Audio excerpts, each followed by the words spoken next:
आज का विषय है विपස්සना और डॉक्टर बाबा साहेब अम्बेडकर। बहुत ही महत्वपूर्ण विषय है और इस विषय पर आज हमें मार्गदर्शन करने के लिए आदरणीय प्राध्यापक डॉक्टर सचिन सराते जी चेन्नई से उपस्थित है। सर, मैं आपका बहुत बहुत स्वागत करती हूँ और इस कार्यक्रम में जुड़े हुए विविध राज्यों से जो सहभागी है उनका भी मैं अपने शब्द समूहों से स्वागत करती हूँ।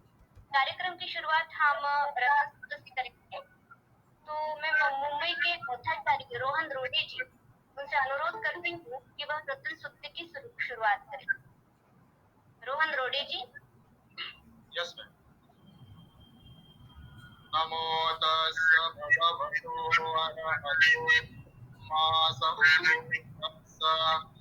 नमो तस्य भगवतो अरहतो सम्मा सम्बुद्धिस्स। नमो तस्य भगवतो अरहतो सम्मा सम्बुद्धिस्स।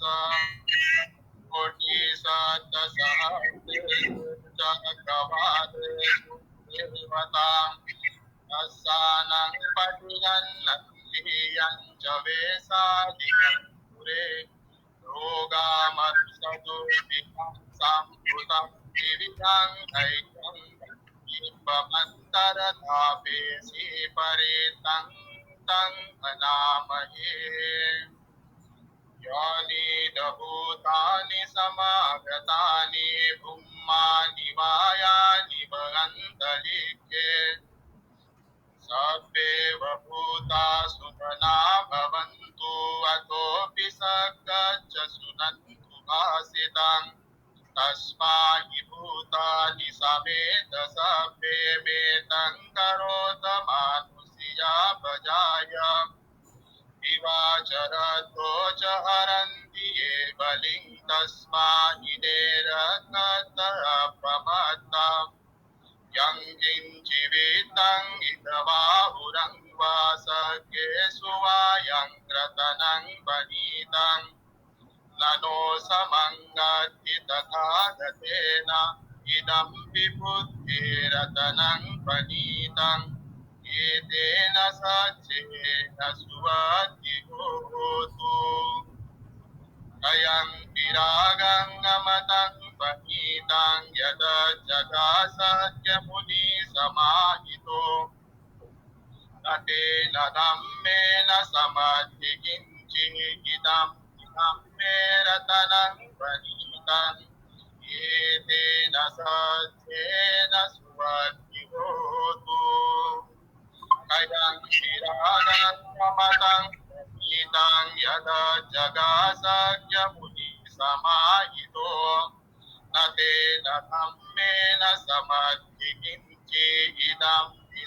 मे रतनं गणितं एतेन सच्चेन सुवद्धिहोतु ये पुगदा अष्टशतं वसता चत्वारि युगानि मुक्ति वेदकिनेया सुगतस्य सावता एते सूनानि महाफलानि इदं विसन्ते रतनं गणितं एतेन सच्चेन सुवद्धिहोतु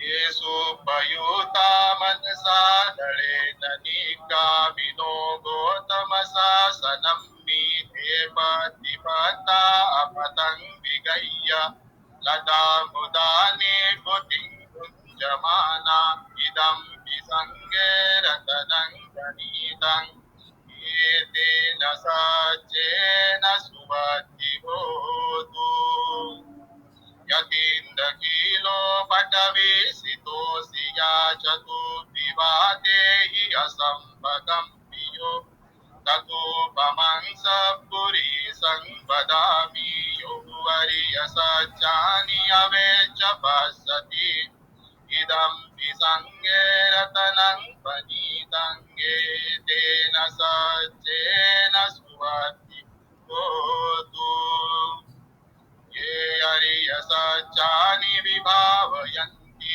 गम्भीरपञ्येन सुदेशितानि चापि ते होन्ति कुसपमता न ते भवङ्गाचमङ्गादियन्ति इदं विसङ्गे रतनं पनीतम् एतेन सज्जेन सुवति होतु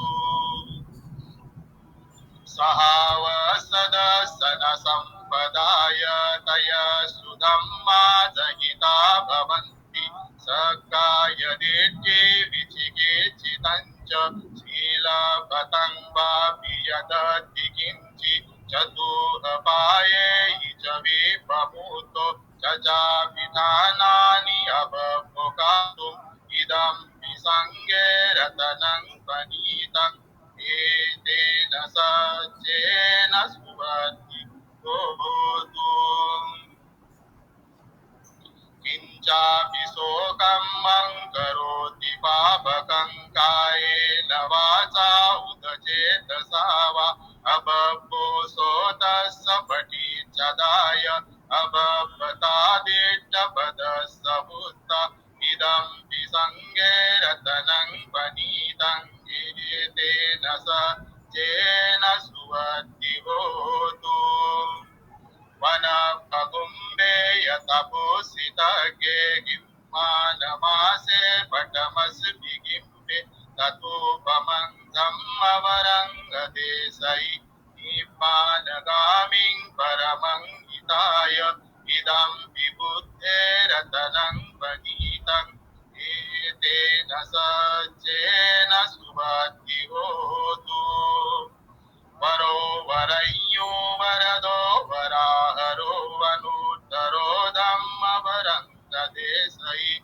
इदं विबुद्धे रतनं पनीतं एतेन सज्जेन सुवति होतु क्षीणं पुराणं नवं नद्य सम्भवं विरतचित्त अयतिके भवस्मिन् तेकीन बीजा अविरुल्लि छन्दानि बन्धि धीरायतायं पनीतो इदं विसङ्गे रतनं पनीतं एतेन सज्जेन सुवति होतु यानि भूतानि समागतानि मानि वायानि वन्तलिके तथागतं देवमनुस्सपूजितं पुष्पं नमस्साम सुवति होतु यानि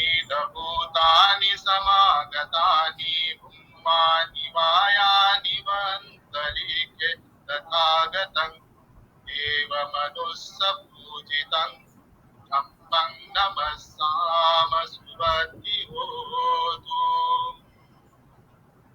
यानि भूतानि समागतानि ब्रह्माणि वायानि वन्तलिके तथागतं देवमनुस्सपूजितं सङ्घं नमस्साम सुवति होतु साधु साधु साधु साधु। धन्यवाद सर। इसके बाद हम श्री शरण पंचशील ग्रहण करेंगे। मैं मुंबई के तुषार आवाज जी से अनुरोध करती हूँ कि वो हमें श्री शरण पंचशील की शुरुआत करें। तुषार आवाज जी। आज शुरू करो क्या? हाँ जी चलो।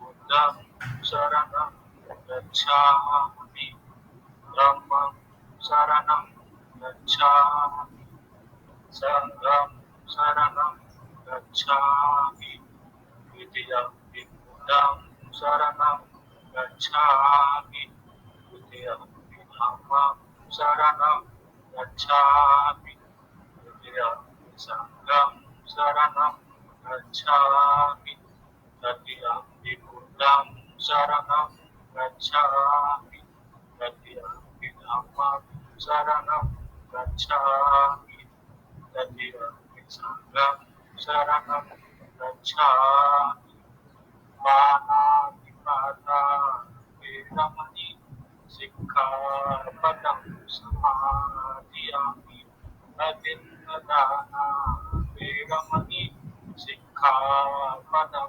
समादियामि कामेषु मिच्छाचारा वेरमणि सिक्खापदं समादियामि मुसावादा वेरमणि सिक्खापदं समादियामि सुरापेरयमद्यपमादधाना वेरमणि सिक्खापदं समादियामि सा सा सा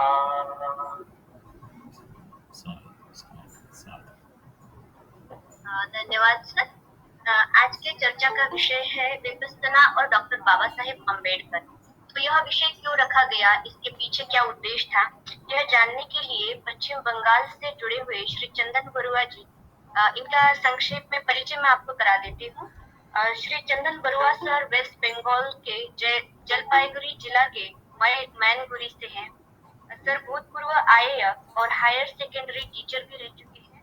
अपने मैकेनिकल इंजीनियरिंग एंड BA की डिग्री प्राप्त की है। सर आप Mainaguri Bauddh Shanti Vihar, north Bengal Buddhist forum and Bauddh Kalyan परिषद आदि के जनरल सेक्रेटरी रह चुके हैं। और अभी आप बौद्ध कल्याण परिषद और doctor BR Ambedkar welfare and cultural organisation for SC, ST and OBC and minority आदि के जनरल सेक्रेटरी हैं। सर मैं आपसे अनुरोध करती हूँ कि आज के कार्यक्रम का प्रास्ताविक सादर करें। सभी को वंदे तिरत्नम, नमो बुद्धाय, जय भीम। सभी सम्मानीय धम्म मित्रों को मेरा हार्दिक नमन प्रणाम। आज के वर्चुअल मीटिंग की मुख्य चर्चा विपश्यना और बाबा साहेब डॉक्टर भीमराव रामजी अम्बेडकर, महान क्रांतिकारी, भारतीय समाज सुधारक के टिप्पणियां, इन दोनों विषय पर विस्तारित विश्लेषण और रोशन देंगे मान्यवर मार्गदर्शक प्रोफेसर डॉक्टर सचिन सराते साहब जिन्हें चेन्नई तमिलनाडु से है। विपश्यना यह है, स्वामी विवेकानंद जी ने के पुस्तिका भगवान बुद्ध और उनकी वाणी में बताया कि भगवान बुद्ध से ही यथार्थ संन्यास आश्रम की शुरुआत हुई थी। हिंदू शास्त्र के मुताबिक वो संन्यास कहलाते हैं, लेकिन बौद्ध शिक्षा और दर्शन के हिसाब से अपने अंदर की तरफ पश्चिम करना या अवलोकन करना, मन को एक एकाग्रता और सम्यक समाधि से परखना है। समाधि के माध्यम से अत्वधि को भव या अवलोकित को करना। गौतम बुद्ध ने करीब 2700 साल पहले अपने दर्शन और शिक्षा से के माध्यम से देश तथा विश्व मानव को रोशन किया है। इसके द्वारा मन को शांत करना, संयम बैठना, सुस्त रहना, दुश्चिंता से मुक्त होना और सच को जानना, दुख और सुख से मुक्त होने का ये विपश्यना एक अति सही मार्ग है, जो कि अष्टांगिक मार्ग की एक दिशा भी है। सांस को या वायु को ध्यान से परखना है, वो कैसे अंदर जाती है और बाहर निकलती है। गौतम बुद्ध की परिनिब्बाण के बाद उनके महान अनुयायी और भिक्षुओं ने वो मार्ग में चलते हुए अधुना महाराष्ट्र के इगतपुरी में महान विपස්සना गुरु सत्यनारायण गोयंका जी के साथ पहुंचे। उन्होंने भी अपना गुरु या शिक्षक बर्मा देश अधुना म्यांमार देश की बौद्ध भिक्षु सयागी वाखीन से प्राप्त की है। विपස්සना की चर्चा करते हुए इसके जड़ गौतम बुद्ध से जुड़ी है।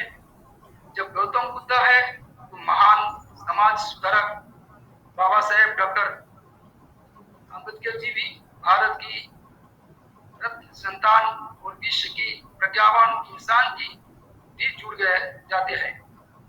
Makers of the modern India और विश्व की द्वितीय बृहत्तम संविधान की आर्किटेक्ट ये क्रोनोलॉजिकल इंडिजिनस या मूल निवासी संतान के नाम आ जाते हैं। मूल निवासी प्रथम क्रांतिकारी साम्य मैत्री करुणा बुद्धा के फाउंडर गौतम बुद्ध उनके महान दर्शन और शिक्षा को आगे ले जाना और गौरवशाली करना। दूसरी महान मूल निवासी संतान सम्राट अशोक, जिन्होंने बुद्धा के महान शिक्षा और दर्शन को पृथ्वी के चारों तरफ फैलाने के लिए अहिंसा मार्ग से विश्व जय किए है और वो जय बरकरार रखने या स्थिति में बांध रखने के लिए निर्माण किए हैं। लायन कैपिटल अशोक स्तंभ जो देश की गर्भ जातीयोपति जो कि गौतम बुद्ध के जीवन चरित्र की सिंबल या प्रतीक है। पहले वह महान प्रतीक को धर्मराजी का स्तूप सारनाथ की दुष्कृतियों ने तोड़ रखा, लेकिन कैपिटल या सिर जो टॉप में रहता है बच गई थी। वह देश की और एक महान मूल निवासी संतान बाबा साहेब ने संविधान लिखने के साथ उनके मास्टर गौतम बुद्ध के प्रतीक देश की गौरव मुख्य सरकारी प्रतीक या मोहर बना दी। साथ साथ देश की जातीय प्रतीक पताका की या झंडा बीच या केंद्र में अशोक चक्र जो स्तंभ की बदतल में बसे है वो झंडा के बीच में आलोकित करती है और हर नागरिक उसे सैल्यूट या नमन या प्रणाम करती है। बाबा साहेब की बहुत सारे महान कर्मकांड के साथ साथ उनके लिखी हुई बुद्धा एंड इस धम्मा के साथ 22 प्रतिज्ञाएं बुद्धों अनुयायी आदि बौद्ध और हर मानवतावादी इंसान के लिए एक अहम मार्ग है। बाबा साहेब की बहुजन लोगों के लिए महान देन बोलकर और लिखकर पूरी नहीं हो सकता।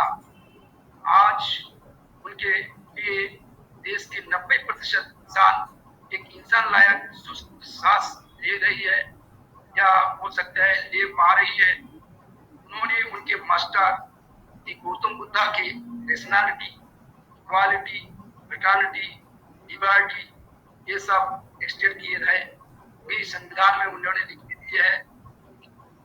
इंट्रोडक्शन भाषण के अंत के पूर्व ये दो बातें जरूर बोलना है। एक, उन्होंने बोले we must think now how to educate common people इस Dhamma and the bhikshu should change their attitudes and they should undertake social work and spread the dhamma। दूसरी उनकी अहम और महान घोषणाएं थे। हिंदू राज must be prevented at any cost। If Hindu Raj does become a fact, it will no doubt be the greatest calamity for this country, no matter what the Hindus say. Hinduism is a enact for liberty, equality and fraternity. On that account, it is incompatible with democracy. Hindu Raj must be prevented at any cost। वंदे तिरत्नम सर्वे सत्ता सुखिता भवतु सबका मंगलम। नमो बुद्ध। जय भीम। जय बौद्ध भारत। बाकी विस्तार से माननीय डॉक्टर सचिन सराते साहब इन पर प्रकाश डालेंगे। जय भीम।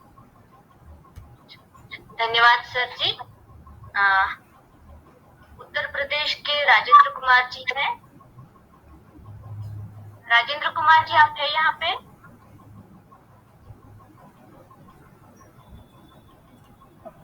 ज्वाइन तो हुए थे आज वो, के जो मार्गदर्शन ज्वाइन तो हुए थे वो। जय भीम। हाँ हाँ आवाज आ रही सर? हाँ जी आ रही है। आपका ऑडियो वीडियो ऑन कीजिए।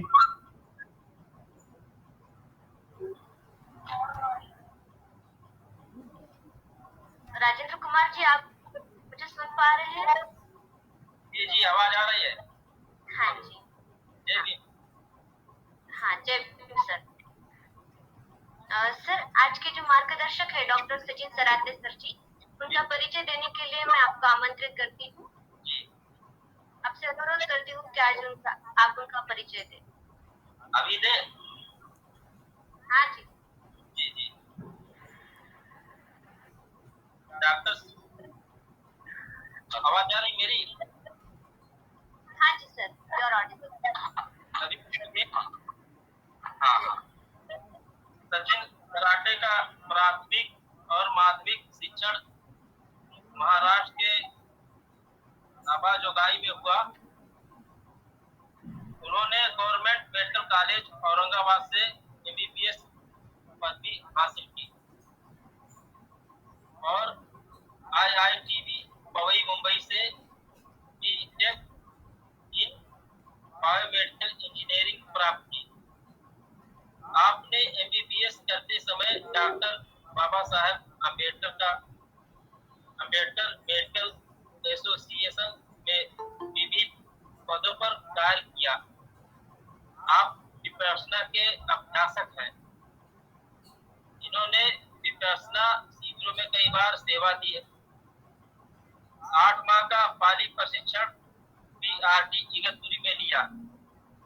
मुंबई विद्यापीठ से diploma in Buddhist society and Vipassana प्राप्त किया।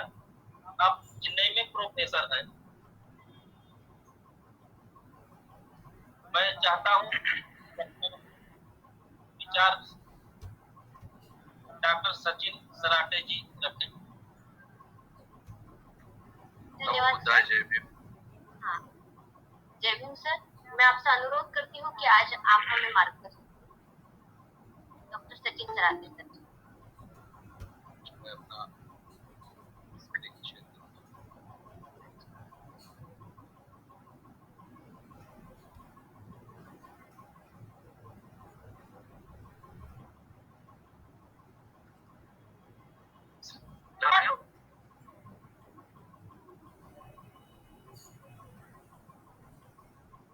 स्लाइड दिख रही है?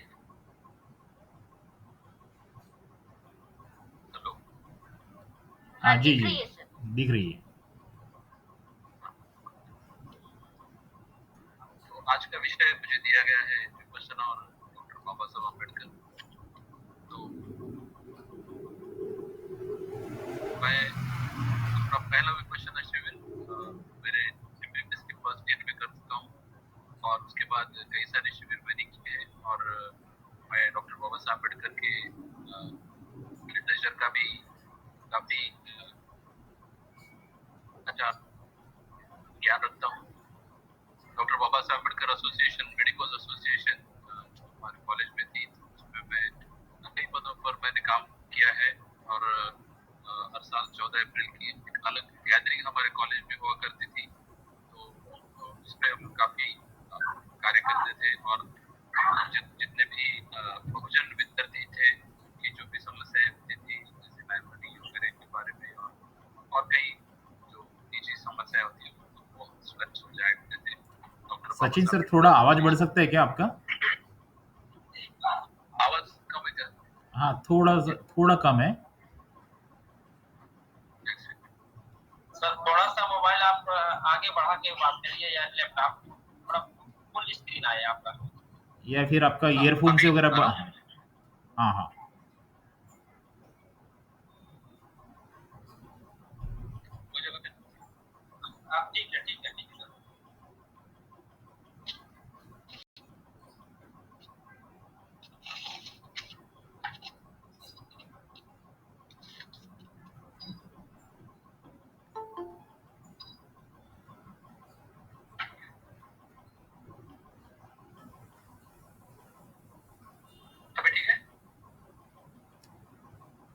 हाँ हाँ ठीक है। तो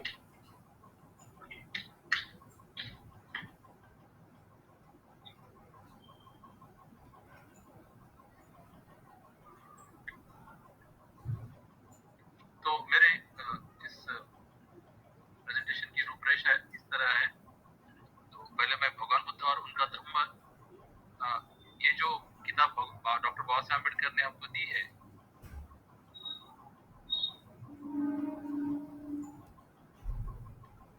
हमारे अनुयायी है, उन्होंने कभी बौद्ध धर्म तो स्वीकार लिया है, मगर उनके लिए कोई ऐसी किताब होनी चाहिए जो एक फाइनल रेफरेंस की तरह से लोग यूज कर सके। तो भगवान बुद्ध का धम्म एक किताब डॉक्टर बाबा साहब अम्बेडकर ने लिखी और हमको दी है। तो उस किताब में मेडिटेशन या ध्यान साधना इसके बारे में क्या क्या लिखा है, तो उसके में कुछ रेफरेंसेस मैंने निकाले हैं।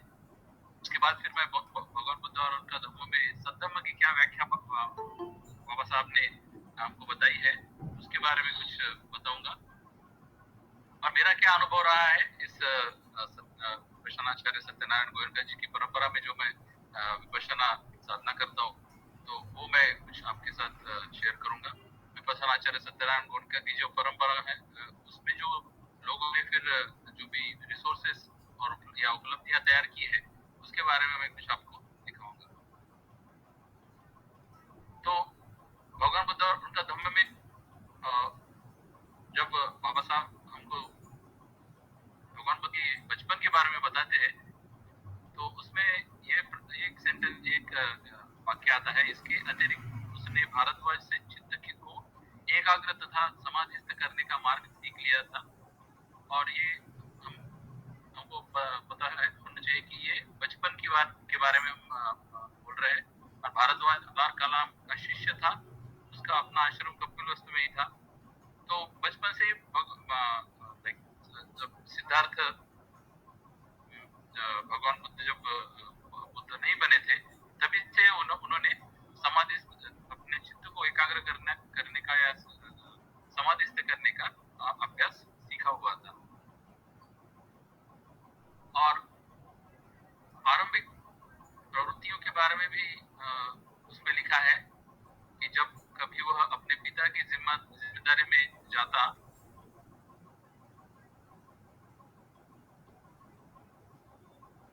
आरूढ़ हो जाता। तो ये जो मैंने यहाँ पर चित्र लगाया हुआ है, ये विपश्यना रिसर्च इंस्टीट्यूट ने ये बनवाया है बर्मीज पेंटर्स से। ये बर्मीज पेंटर्स स्पेशली बुलाए गए थे विपश्यना रिसर्च इंस्टीट्यूट में, जो अपना ग्लोबल विपश्यना पैगोडा है, वहां पर आप ये चित्र देखा होगा। तो इस चित्र का संदर्भ ये है कि आनापान साधना जो हम सीखते हैं, भगवान बुद्ध ने जो आनापान, जो सांस की तरफ अपना ध्यान। Hello Sir, sorry for disturbance, but I cannot see your slide. आपकी स्लाइड नहीं दिख रही सर। एक सेकंड मैं फिर से शेयर करता हूँ। Yes, sir, please. Your screen is still visible to others. Click to resume or cancel. I think some ancient person has shared his screen, so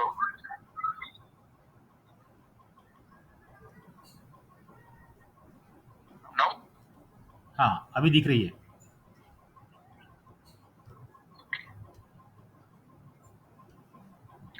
yes, sir, now it is okay. now it is okay. तो ये जो चित्र है, तो इसमें ये पीछे आप देख रहे होंगे कि जो हल चलाने का जो कार्यक्रम है, उस कार्यक्रम में यानी सभी लोग मशगूल थे। और एक जामुन के पेड़ के नीचे सिद्धार्थ लेटा हुआ था, और सभी लोग उसको छोड़ के चले गए। और उसने वो नींद से जागे और देखा कि आसपास कोई नहीं है, और मालती मारकर बैठ गए और अपने सांस की तरफ उनका ध्यान गया, और उनका चित्त तुरंत एकाग्र हो गया।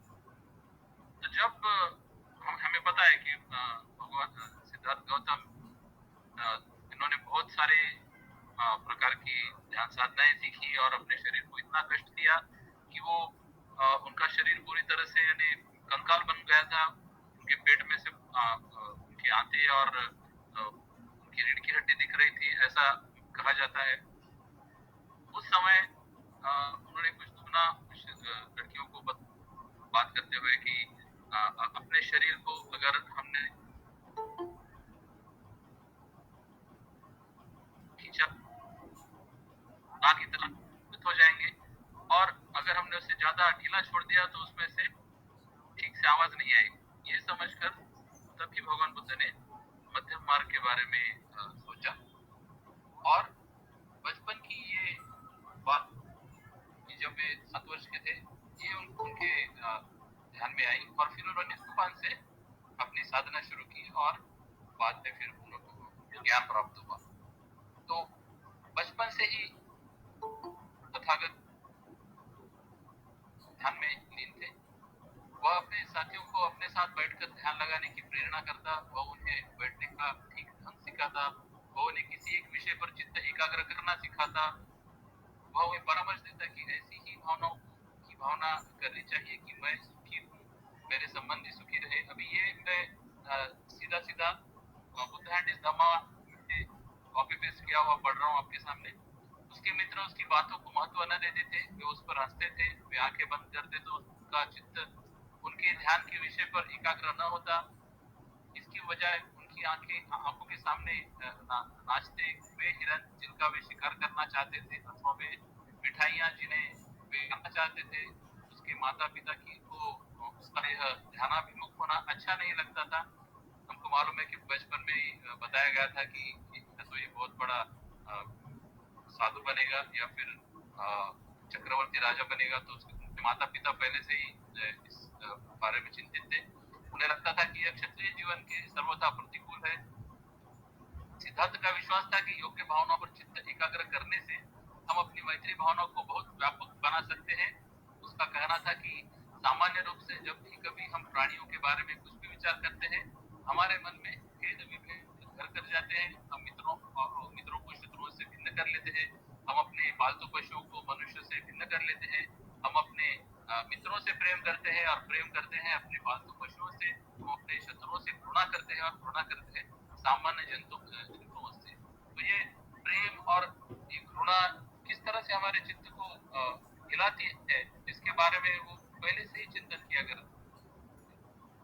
और जो चौथा भाग है ज्ञान लाभ और नवीन मार्ग का दर्शन, इसमें डॉक्टर बाबा साहब अम्बेडकर लिखते हैं कि आशा और दृढ़ संकल्प से सन्निध होकर उसने गुरुवेला छोड़ दिया और राजपथ पर आगे बढ़कर गया जा पहुंचा।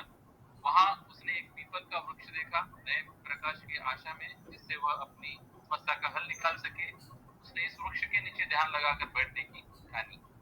तो भगवान बुद्ध ने किस तरह से ध्यान किया, इसका बहुत अच्छे से डिटेल विवरण बाबा साहब ने किया है। जब वह ध्यान करने के लिए दृढ़ आसन लगाकर बैठा तो बुरे विचारों और बुरी चेतनाओं के झुंड ने, जिन्हें पौराणिक भाषा में मारपुत्र कहा गया है, उस पर आक्रमण किया। हमने कई मूवीज देखी है, सुनते आए कि मार ने उन पर अपना जाल डालने की कोशिश की, और भगवान बुद्ध ने मार से विजय प्राप्त की और वो मुक्त हो गए।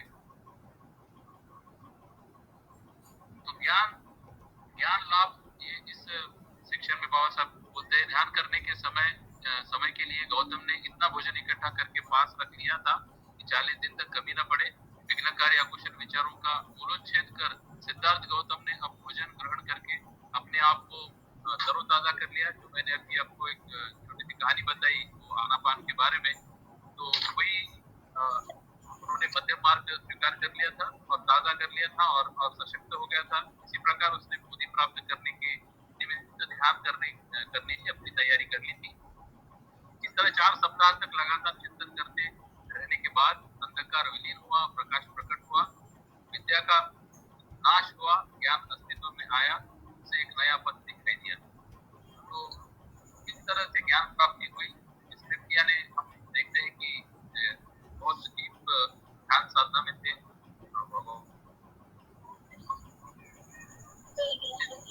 बाबा साहब लिखते हैं जिस समय गौतम ध्यान लगाकर बैठा उस समय उस पर सांख्य दर्शन का बड़ा प्रभाव था। आगे अनाथ पिंडक, अब हमको ये बताया जाता है कि विपश्यना वगैरह ये गृहस्थ लोगों के लिए नहीं है और ये सिर्फ भिक्षुओं के लिए है।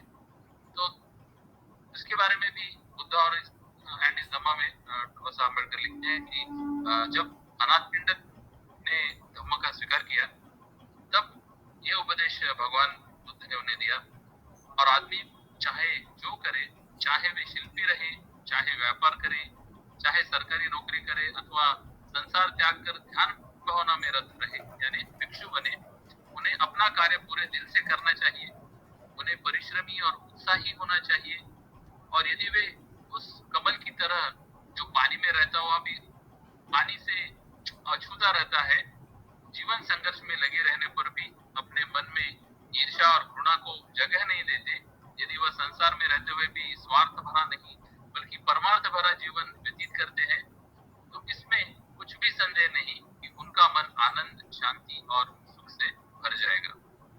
तो यहाँ पर हम देखते हैं कि गृहस्थों के लिए भी भगवान बुद्ध ने बताया है कि किस तरह से हम दुखों से मुक्त हो सकते हैं, गृहस्थ रहकर भी अपने काम के प्रति सजग रहकर अपना काम करते हुए और स्वार्थ को अपने चित्त से बाहर निकालकर और परमार्थ भरा जीवन व्यतीत करते हुए सुख को प्राप्त कर सकते हैं, आनंद को प्राप्त कर सकते हैं।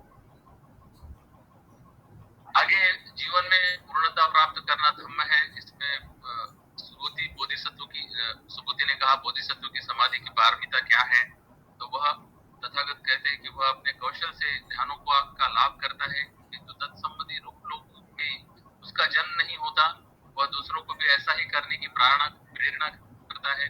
अभी अगर आप पाली के अभ्यासक हैं तो आपने पढ़ा होगा इन 4 ध्यानों के बारे में, और फिर 8 ध्यान, 9 ओम ध्यान। तो एक एक ध्यान करते हुए तो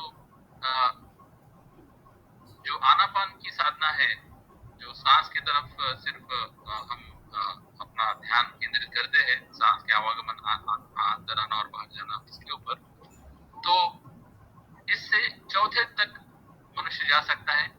और इसके आगे फिर ध्यान यानी कितना अपना चित्त कितना एकाग्र हुआ है, तो एक एक जो ये ध्यान की जो एक एक स्टेप है, तो इसमें एक एक लेवल की सूक्ष्मता चित्त में ग्रहण होती है, और 8वें ध्यान तक मन इतना सूक्ष्म हो जाता है कि ऐसा लगता है कि मनुष्य मुक्त हो गया। तो भगवान बुद्ध ने यही देखा कि चित्त कितना भी आप एकाग्र करो, मगर उसके अंदर से अगर आपने राग, द्वेष और लोभ ये अगर बाहर पूरी तरह से नहीं निकाला, तो बार बार रूप लोकों में उसका जन्म होते रहता है।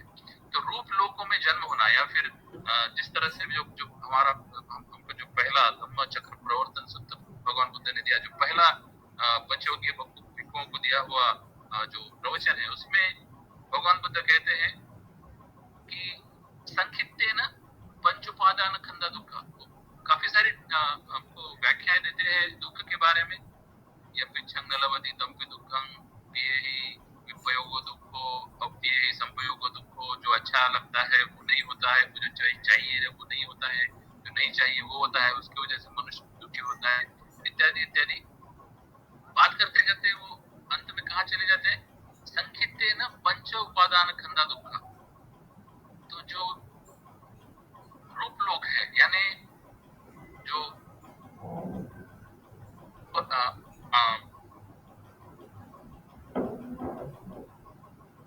शरीर और चित्त, तो शरीर जो है वो बना है, उसको कहते हैं रूप खंड। तो ये रूप और चित्त के 4 स्कंद, ये 4 बन के 4 4 + 1 5 बन जाते हैं। तो ये पंच उपादान, तो इसमें है विज्ञान, संज्ञा, वेदना और संखार, ये 4 अपने चित्त के स्कंद है। और जब जब कोई मैटर बनता है, जब जब कोई पदार्थ बनता है और ये चित्त उसको चिपकता है कि अरे भाई मैं हूँ, ये मैं हूँ,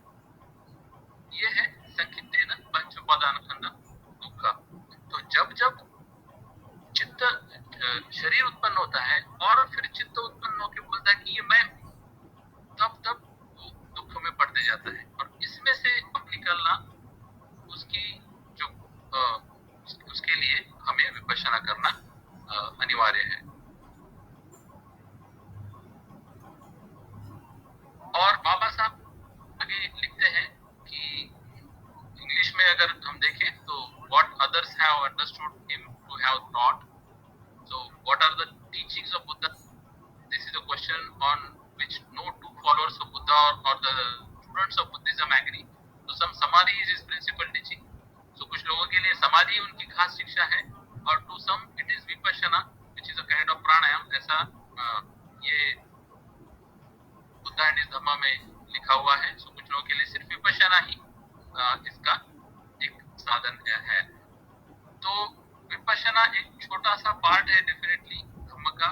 और आगे बाबा साहब ने हमको जो समता का मार्ग, जो बुद्ध की तरफ जब बाबा साहब जाते हैं तो हमको उस तरफ लेके जाते हैं जहाँ पर समाज में समता की स्थापना होनी चाहिए, जहाँ कोई भी एक मनुष्य दूसरे मनुष्य को ऊंचा या नीचा है ऐसा ना देखे. तो ये जो बीमारी है, ये जो मानसिक बीमारी है कि किसी भी व्यक्ति को उसके जन्म के आधार पर ऊंचा या नीचा समझना, ये एक मानसिक बीमारी है. और इस मानसिक बीमारी से अगर छुटकारा पाना है तो पूरे समाज को इस मानसिक बीमारी से एक साथ उसका छुटकारा प्राप्त करना चाहिए. तो ऐसा करने के लिए विपश्यना या जो कुछ भी भगवान बुद्ध ने उनका जो ज्ञान हमको दिया है, उसमें से एक एक ये छोटी छोटी चीजें हैं जो साथ में आकर हमको उनका उपयोग करना चाहिए.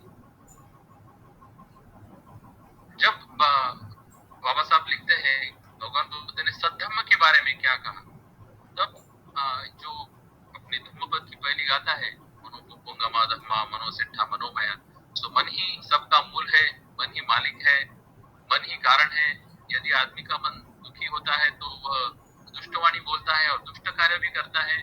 तब दुख उस आदमी के पीछे ऐसे ही लग जाता है जैसे गाड़ी के पहिए खींचने वाले बैल के पीछे पीछे वो गाड़ी का पहिया. और यदि आदमी का मन शुद्ध होता है तो वह शुद्ध वाणी बोलता है और अच्छे अच्छे कार्य करता है. तब सुख आदमी के पीछे ऐसे ही हो लेता है जैसे कभी साथ न छोड़ने वाली उसकी छाया वस्तु या व्यक्ति के पीछे पीछे चलती रहती है. यह सुनने पर तो ये इस तरह से भगवान बुद्ध जो हमको बताते हैं कि चित्त को शुद्ध रखना. चित्त को शुद्ध रखना यानी क्या? हमारे चित्त की जो धारा है, जिस तरह से कोई नदी बह रही है तो नदी का पानी एक जगह पर ठहर नहीं सकता, वो बहते ही रहता है. उसी तरह से हमारा जो चित्त है वो एक जगह पर उसके अंदर के जो विचार है, उसमें जो चल रहा है, वो कभी रुक नहीं सकता. और हम उसको किस ओर मोड़ते हैं, हम उसको किस दिशा में लेके जाने के लिए एक उसके लिए डायरेक्शन हम बनाते हैं, हम जो एनर्जी देते हैं उसको, उसी दिशा में हमारा चित्त जाएगा. तो ऐसा क्या करना पड़ेगा कि जिससे हमारा चित्त हमारे पूरी तरह से काबू में आ जाए और वो खुद को दुखी करना बंद करे. और आगे कहते हैं कि भगवान बुद्ध ने लोगों को यह नहीं कहा कि जीवन का उद्देश्य किसी काल्पनिक स्वर्ग की प्राप्ति होना चाहिए. उनका कहना था कि धम्म का राज्य इस पृथ्वी पर ही है और वह धम्म पद पर चलकर प्राप्त किया जा सकता है. उन्होंने लोगों से कहा कि यदि तुम अपने दुख का अंत करना चाहते हो तो हर किसी को दूसरे के साथ न्याय संगत धम्म संगत व्यवहार करना होगा, तभी यह पृथ्वी धम्म का राज्य बन सकेगी. तो ये फिर से बुद्ध एंड इस धम्मा में से ये कुछ पंक्तियां ली गई है. अन्य सब धर्मों की अपेक्षा तथागत के धम्म की यही अपनी विशेषता है. तथागत के धम्म में पंचशीलों पर जोर दिया गया है, अष्टांगिक मार्ग पर जोर दिया गया है और पारमिताओं पर जोर दिया गया है. भगवान बुद्ध ने इन सब को अपने धम्म का आधार क्यों बनाया? क्योंकि ये एक ऐसी जीवन विधि है कि केवल यह ही आदमी को सदाचारी बना सकती है. आदमी के प्रति जो अनुचित व्यवहार करता है उसी में से आदमी का सारा दुख पैदा हुआ है. अभी मैं यहाँ पर इंजीनियरिंग कॉलेज में प्रोफेसर हूँ. तो आपने मेरा परिचय देखा कि मैंने एमबीबीएस किया हुआ है जीएमसी औरंगाबाद से, गवर्नमेंट मेडिकल कॉलेज औरंगाबाद. और उसके बाद में मैंने एमटेक किया है आईआईटी बॉम्बे से, और मैं बायोमेडिकल इंजीनियरिंग में एमटेक कर चुका हूँ. और यहाँ पर मैं एक चेन्नई में इंजीनियरिंग कॉलेज में बायोमेडिकल इंजीनियरिंग में असिस्टेंट प्रोफेसर हूँ. तो इंजीनियरिंग एथिक्स एक विषय मुझे सिखाने के लिए मिला, और मैंने देखा कि पूरी तरह से जैसे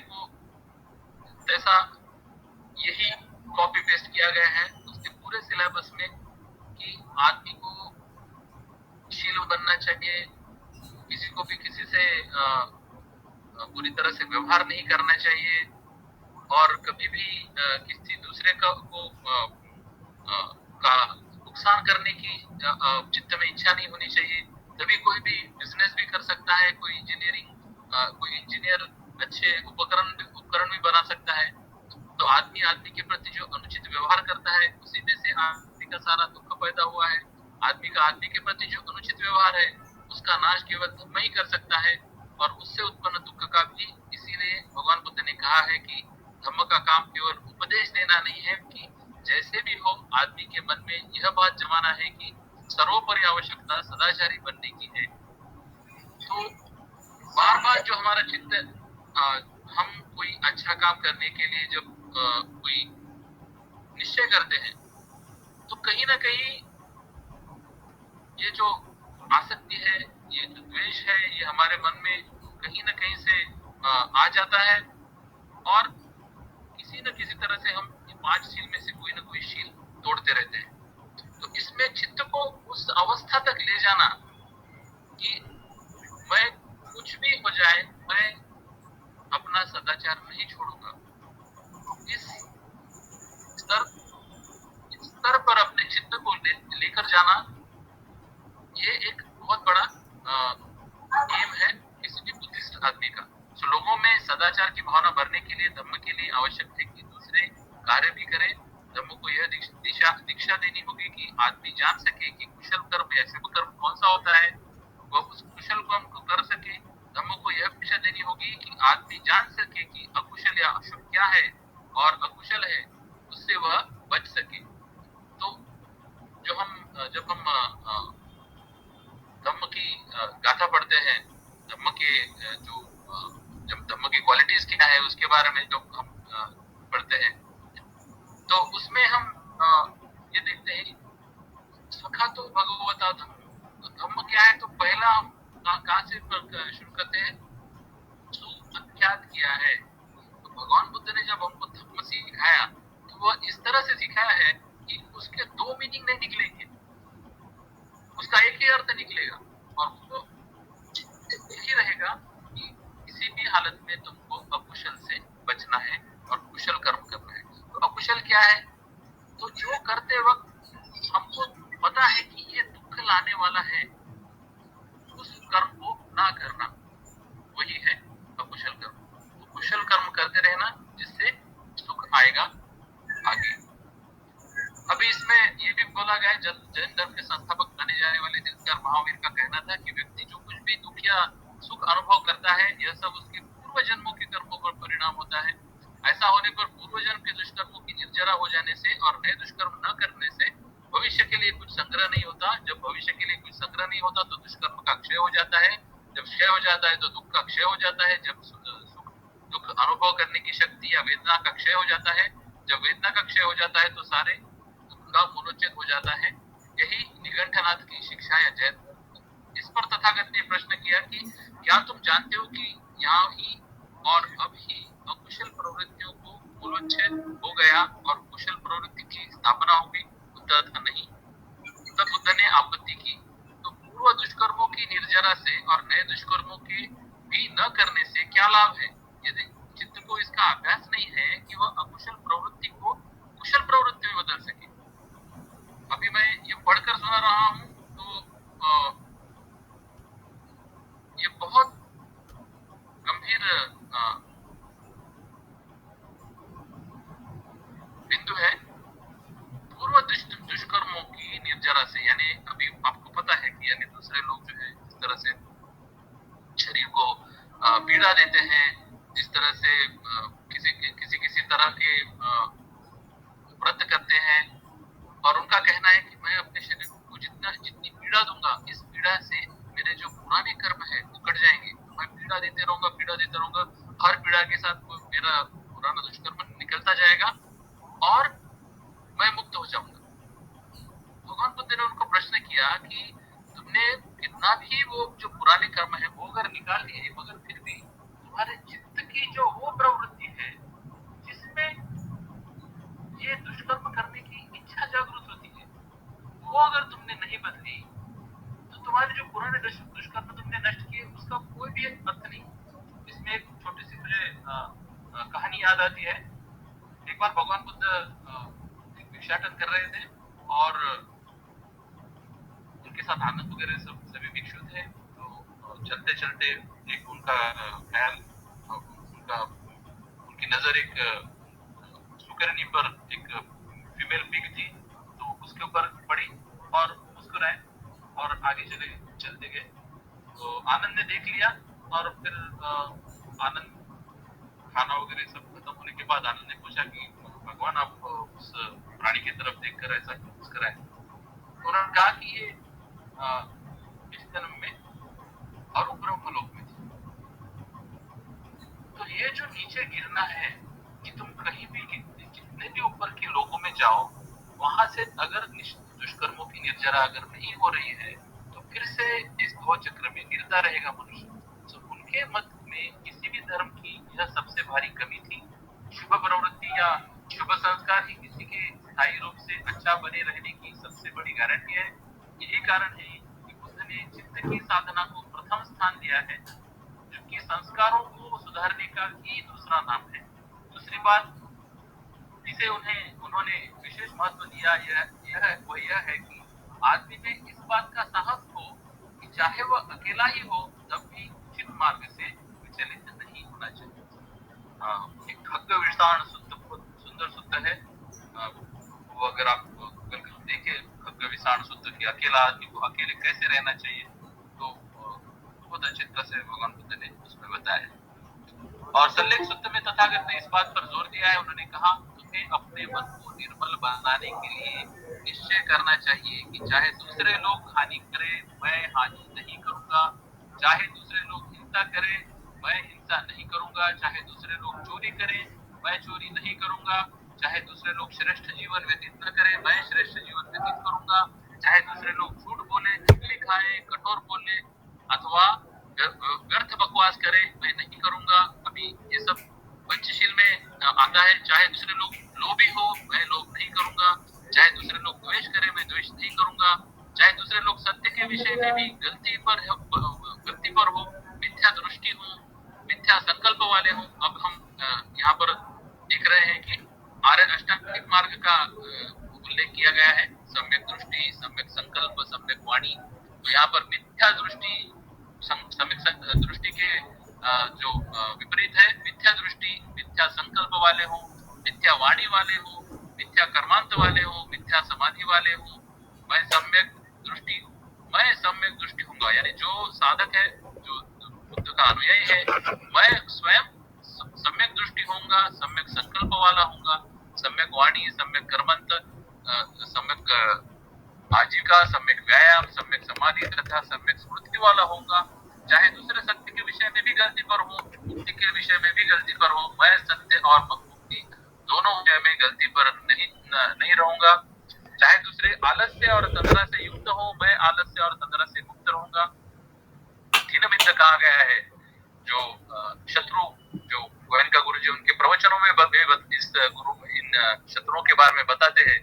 चाहे दूसरे उद्धत स्वभाव के हो या उच्च कुकुच्च जिसे कहा जाता है, मैं स्वभाव के हो, मैं विनम्र स्वभाव का रहूंगा। चाहे दूसरे विचिकित्सा युक्त हो, विचिकित्सा यानी जो संदिग्ध है कि सही में बुद्ध की अगर मैं बुद्ध का अनुयायी बनूंगा तो सही में मुक्त हो जाऊंगा दुखों से, इस बारे में जो मन में शंका उत्पन्न होती है उसे कहते हैं विचिकित्सा। मैं विचिकित्सा से मुक्त रहूंगा। चाहे दूसरे क्रोधी हो, द्वेषी हो, ईचालु हो, कंजूस हो, लोभी हो, ढोंगी हो, ठग हो, बाधक हो, उद्धत हो, दुस्साहसी हो, कुसंगति वाले हो, ढीले ढाले हो, अविश्वासी हो, निर्लज्ज हो, अधार्मिक हो, अशिक्षित हो, व्यस्त हो, चकित हो तथा मूर्ख हो, मैं इन सब के विरुद्ध होऊंगा। चाहे दूसरे लोग लौकिक वस्तुओं से चिपट रहे, मैं जो लौकिक वस्तु नहीं है उससे नहीं चिपकूंगा और परित्यागशील रहूंगा।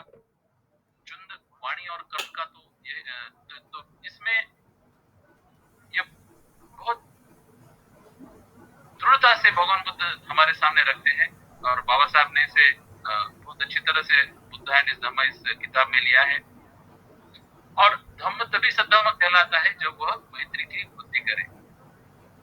तो प्रज्ञा आवश्यक है लेकिन शील अधिक आवश्यक है, और शील के बिना प्रज्ञा खतरनाक है। तो प्रज्ञा जिस तरह से हम बोलते हैं कि यानी इंटेलिजेंस या फिर का बहुत बड़ा उदाहरण हमारे सामने है, बहुत बेहतरीन उदाहरण कि बहुत अच्छे अच्छे साइंटिस्ट थे, बहुत अच्छे अच्छे इंजीनियर थे हिटलर के पास, और उन्होंने क्या बनाया? उन्होंने ऐसी मशीनें बनाई जिससे नरसंहार कर सके। तो शील के बिना प्रज्ञा खतरनाक है।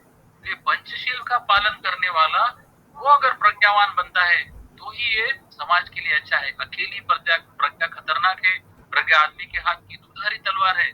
शीलवान आदमी के हाथ में होने पर यह खतरे में पड़े हुए किसी आदमी की रक्षा कर सकती है, लेकिन शील रहित आदमी के हाथ में होने पर यह किसी की हत्या भी कर सकती है।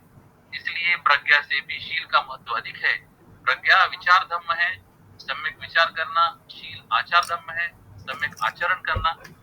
भगवान बुद्ध ने शील के 5 मूलाधार जो पंचशील लेते हैं स्वीकार किए हैं। एक का संबंध जीव हिंसा से है, दूसरे का जो हम पाणातिपात वीरमणि कहते हैं, दूसरे का संबंध चोरी से है, तीसरे का संबंध काम भोग संबंधी मिथ्याचार से है, चौथा का संबंध झूठ बोलने से, और पांचवे का संबंध नशीले पदार्थों के सेवन से है।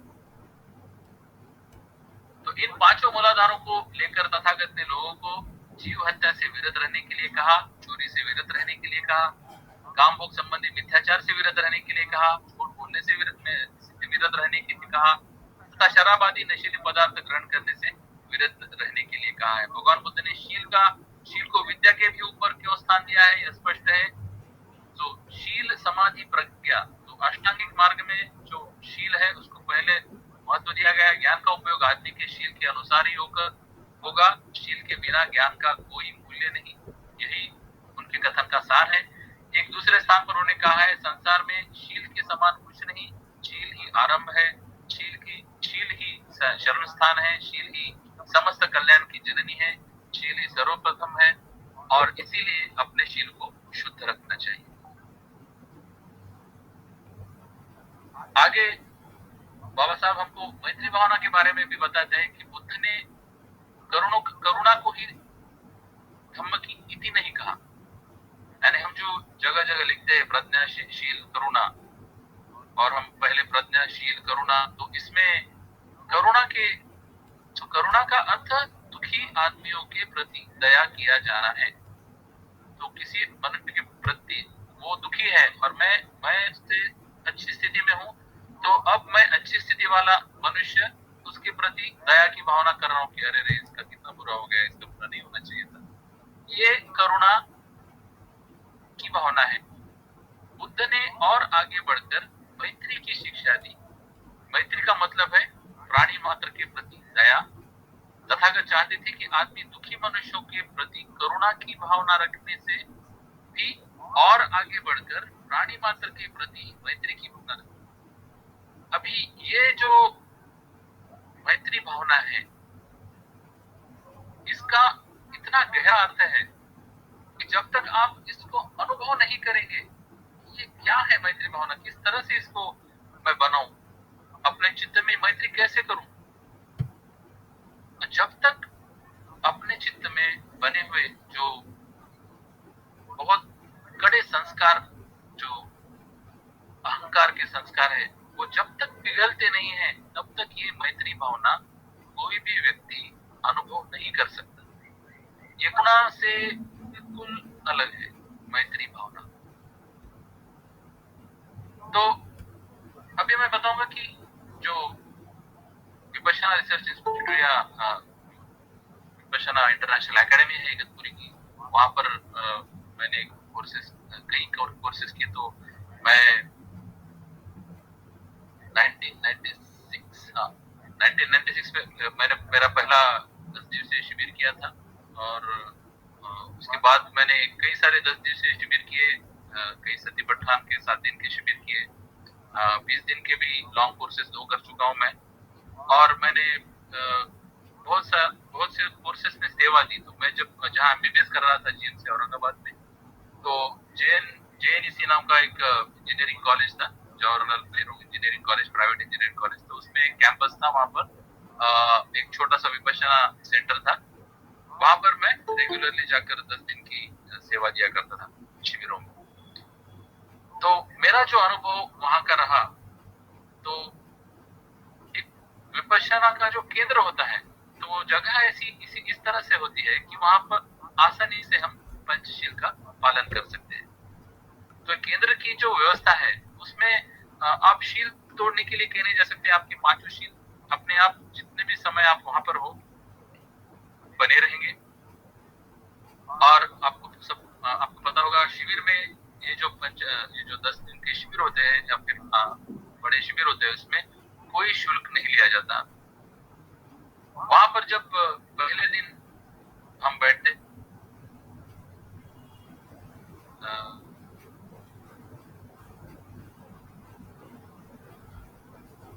तो त्रिशरण और पंचशील से ही शुरुआत की जाती है। पहले 4 दिन तक आनापान साधना की जाती है, फिर चौथे दिन विपश्यना दी जाती है और 6 दिन तक विपश्यना का ध्यान किया जाता है। तो विपश्यना आनापान सबको कहीं ना कहीं आप आनापान की साधना से अवगत हो चुके होंगे अब तक कि हमको हमारा जो आने और जाने वाला सांस है, तो नासिका के नीचे वो कहाँ पर स्पर्श करता है उसके तरफ अपने चित्त को एकाग्र करना है। और जो विपश्यना है तो वो आगे की एक है, उसमें उसको हम ज्यादा डिटेल से यहाँ पर डिस्कस नहीं कर सकते। आप अनुभव 10 दिन के शिविर में जाकर करें तो ये ज्यादा सेफ रहेगा आपके लिए। संक्षेप में मैं इतना बोल सकता हूँ कि ये ऐसी टेक्निक है जहां पर प्रैक्टिकली जो हमको भगवान बुद्ध जो चाहते हैं कि हमारा ईगो टूटना चाहिए। तो ईगो जो हम जिसको बोलते हैं, हमारा जो चिपकाव है अपने से, जो मैं से जो चिपकाव है, तो इस चिपकाव को हम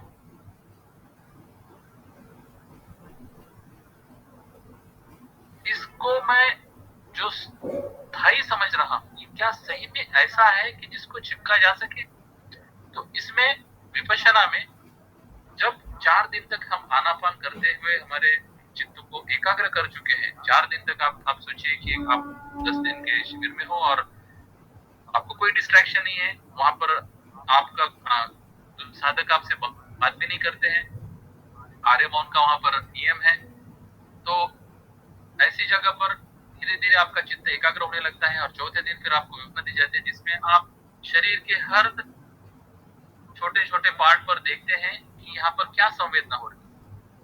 तो जैसे जैसे आप एक एक दिन ये साधना करते रहते हैं, एक ऐसा वक्त आ जाता है कि आपको समझने लगता है कि इस शरीर के मैं एक एक पार्ट को स्कैन कर रहा हूँ और देख रहा हूँ कि ये हर पार्ट वहां पर तो पकड़ के रखने के लिए जैसा कुछ भी नहीं है। हर क्षण सब बदलते जा रहा है। और ये जो भी हम वहां पर जो भी हम अभ्यास करते थे, दिन भर अभ्यास करते हैं, तो शाम के प्रवचन में शाम को 6:30 से 7 की साधना होती है और वो साधना खत्म होने 7 साढ़े 7 बजे एक प्रवचन होता है, घंटे 1.5 घंटे का। उसमें सत्यनारायण गोयनका जी हिंदी और इंग्लिश के जो प्रवचन है वो सत्यनारायण गोयनका जी की आवाज में है और ऑलमोस्ट वर्ल्ड के सभी भाषाओं में ये प्रवचन उपलब्ध है। और जो भी कुछ वहां पर जो इंस्ट्रक्शंस दिए जाते हैं वो भी ऑडियो कैसेट्स या फिर ऑडियो प्लेयर से प्ले किए जाते हैं और ये भी इंस्ट्रक्शंस वर्ल्ड की ऑलमोस्ट सभी लैंग्वेजेस में ट्रांसलेट हो चुके हैं। मैं जब वहां पर आपने मेरे परिचय में सुना कि मैं 8 महीने तक वहां पर रहा, धम्मगिरी में रहा हूँ पाली का अभ्यास करने के लिए। तो मैंने 8 दिन पर एक क्लासरूम दिया गया था हमको, वहां पर हम पाली के क्लासेस करते थे। ये BRI के जो रिसर्चर्स है वो हमको सिखाया करते थे और हम सेवा भी दिया करते थे। तो वहां पर एक ये रिकॉर्डिंग रूम था और वहां पर भिन्न भिन्न स्टेट से, भिन्न भिन्न देशों से लोग आया करते थे और कंटिन्यूअस ये काम जो है ट्रांसलेशन का, रिकॉर्डिंग का, वहां पर चलता था। तो उसमें ये जो शाम के प्रवचन है उसमें काफी सारे अपने प्रश्न है उनका निवारण हो जाता है और उसके बाद हम जो टीचर होते हैं वहाँ पर एक आचार्य होते हैं, उनसे भी प्रश्न कर सकते हैं अगर हमारे मन में कोई प्रश्न है तो। सर विषय पर आएंगे और क्या? 10 दिन में हेलो हेलो विषय पर आएंगे क्या?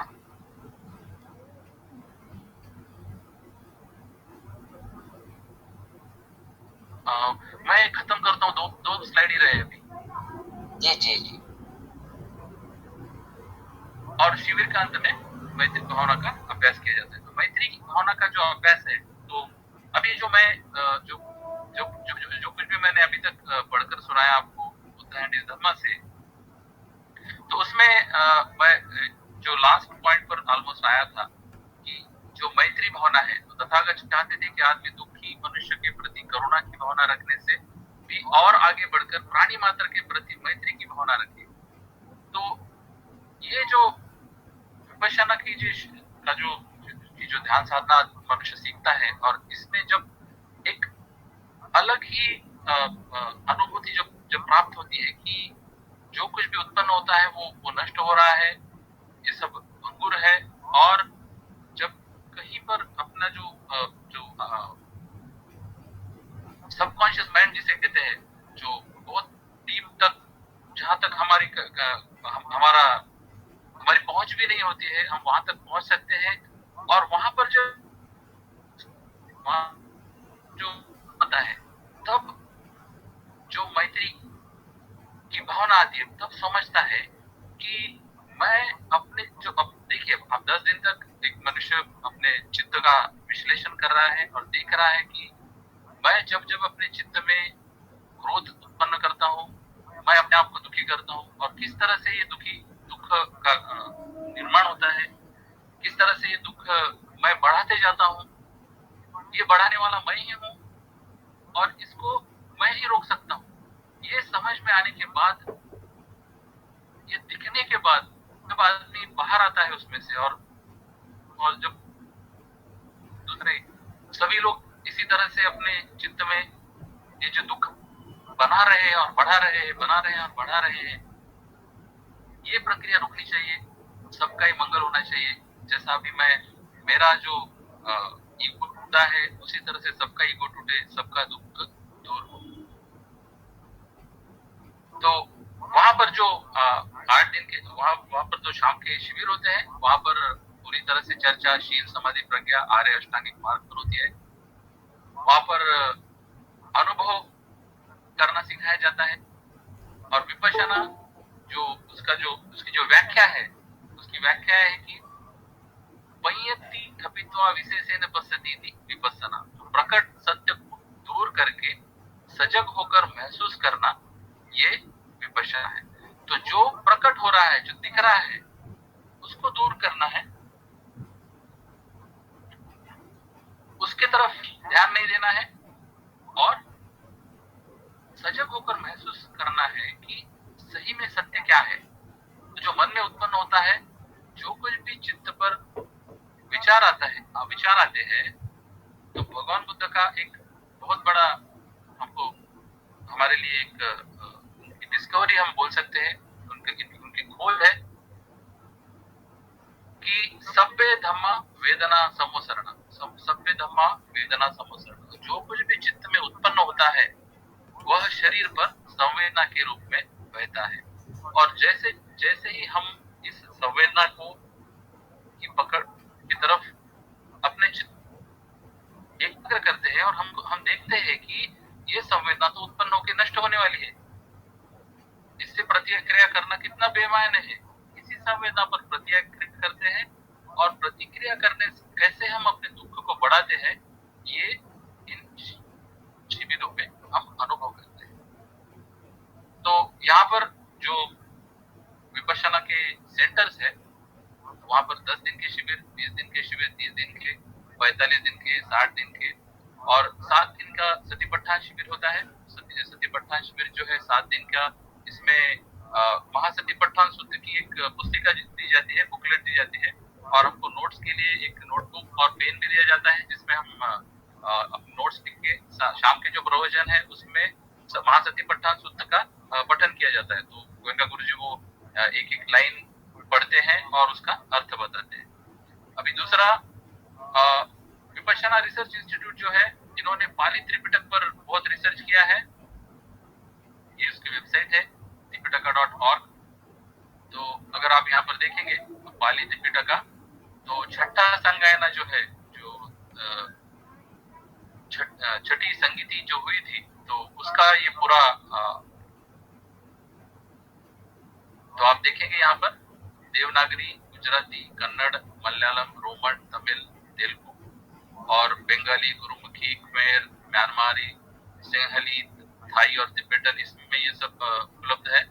यहाँ पर आप देखेंगे कि ये छठा संगायना, पाली, थाई डिक्शनरी, हिंदी पब्लिकेशंस, कुछ हिंदी बुक्स है, कुछ इंग्लिश बुक्स है, कुछ डच पब्लिकेशंस है। और मैं आपको दिखाना चाहूंगा यहाँ पर देवनागरी, जस्ट एक एग्जांपल, किस तरह से इसका उपयोग कर सकते हैं आप अगर आप बुद्धवाणी का अभ्यास करने वाले हैं तो ये tripitaka.org पर है। तो अभी देवनागरी में हम आए हुए हैं, तो ये त्रिपिटक मूल, तो अट्ठकथा, टीका, अन्य ये सभी हैं। इसमें ये विनय पिटक है, तो फिर पाराजिक, पाचित्य, महावक्र, शुद्ध पिटक में जो है दिग्ग निकाय, मध्यम निकाय, संयुक्त निकाय इत्यादि। अभी धम्म पिटक पूरी तरह से, और फिर इसके अंदर हम जाएंगे तो पाराजिक पाड़ी में जो वेरंजक कांड है, तो वहां से हम शुरू कर सकते हैं। अब पूरी तरह से पूरा जो त्रिपिटक है आपको यहाँ पर देखने को मिलेगा और आप इसका अभ्यास कर सकते हैं। दूसरी भी जो वेबसाइट है www.dhamma.org, यहाँ पर आप कोर्सेज के बारे में पढ़ सकते हैं, लोकेशन देख सकते हैं। तो मैं जस्ट दिखाना चाहता हूँ कि वर्ल्ड वाइड, तो अगर आप इस वेबसाइट पे जाते हैं तो आपके आसपास कहाँ कहाँ विपश्यना के सेंटर्स है, कि यानी कितने रिसोर्सेस बनाए हुए हैं। और यहाँ पर सभी लोग त्रिशरण पंचशील लेकर शिविर ले रहे हैं। ये है, ये देखिए आप, इथियोपिया, कीनिया, मडागास्कर एटसेट्रा, ये पूरे अफ्रीका, ये अमेरिकाज है, तो ये पूरा अर्जेंटीना, ब्राजील, यहाँ पर सब तरफ धम्म का प्रचार हो रहा है। एशिया में, तो साउथ ईस्टर्न एशिया में आप देखेंगे 116 सेंटर्स है, तो इंडिया में इसमें सबसे ज्यादा 98 सेंटर्स है। ईरान में 1 है, नेपाल में 13 है, श्रीलंका में है, तो वेस्टर्न एशिया में सब। और ये हर जगह पर उस भाषा में शिविर होते हैं। ये रिकॉर्डिंग्स, ये सब चीजें अवेलेबल है। जेक हो, ये टर्किश लैंग्वेज हो, तो मैं खुद देख चुका हूँ। ये टर्किश एक व्यक्ति थे वहां पर, उन्होंने ट्रांसलेशन के लिए आए हुए थे। तो इस तरह धम्म का प्रसार हो रहा है।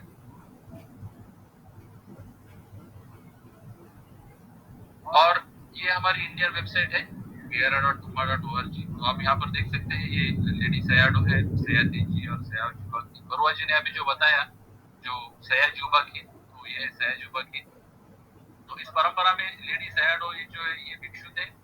उन्होंने सयादी जी एक किसान थे, उनको ये विद्या सिखाई और उनको टीचर बनाया। फिर वो पढ़ाने लगे, तो उनके सयाजुबाकिन ये स्टूडेंट थे। सयाजुबाकिन जो थे वो वहाँ के अकाउंट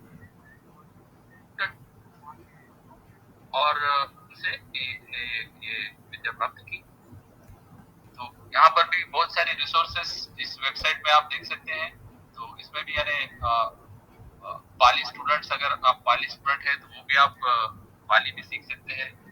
इसके कई सारे रिसर्च प्रोजेक्ट्स हैं। तो ये कई सारे रिसर्च प्रोजेक्ट्स हैं, जिसमें त्रिपिटका प्रोजेक्ट है, पाली स्टडी प्रोग्राम्स है। तो ये इसी प्रोग्राम में मैं 8 महीने तक वहाँ पर रहकर पाली पढ़ चुका हूँ। तो आप ये वेबसाइट देख सकते हैं। सर की वेबसाइट पर आएंगे क्या? वो बाकी हम डिटेल ले लेंगे सर गूगल से। हाँ, मैं जस्ट एक लास्ट दिखाता हूँ। नहीं, मैं क्या बोल रहा हूँ, 1.5 घंटा हो गया सर। आपने जो टाइटल रखे हो ना, आपने विषय का जो टाइटल रखे हो, आप उसको मतलब जस्टिफाइड करिए। वो डिटेल निकालेंगे सर, किसमें क्या कहाँ मिलता है, किस देश में क्या है, वो देख लेंगे सर।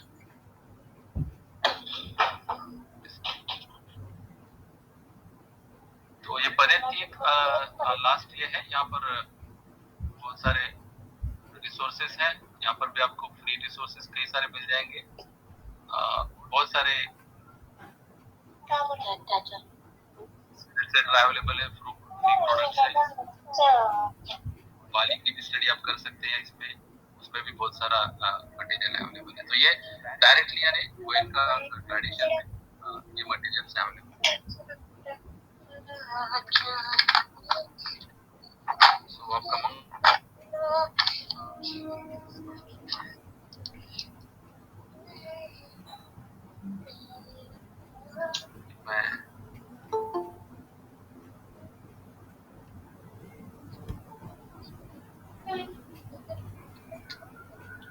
हेलो सर, आपकी आवाज नहीं आ रही। हेलो, हाँ जी, आपकी आवाज नहीं आ रही। हेलो, आवाज येते का? हाँ, आता येते। हेलो हेलो, आता येतो आवाज? हाँ बोला। हाँ जी। Yes, you can hear.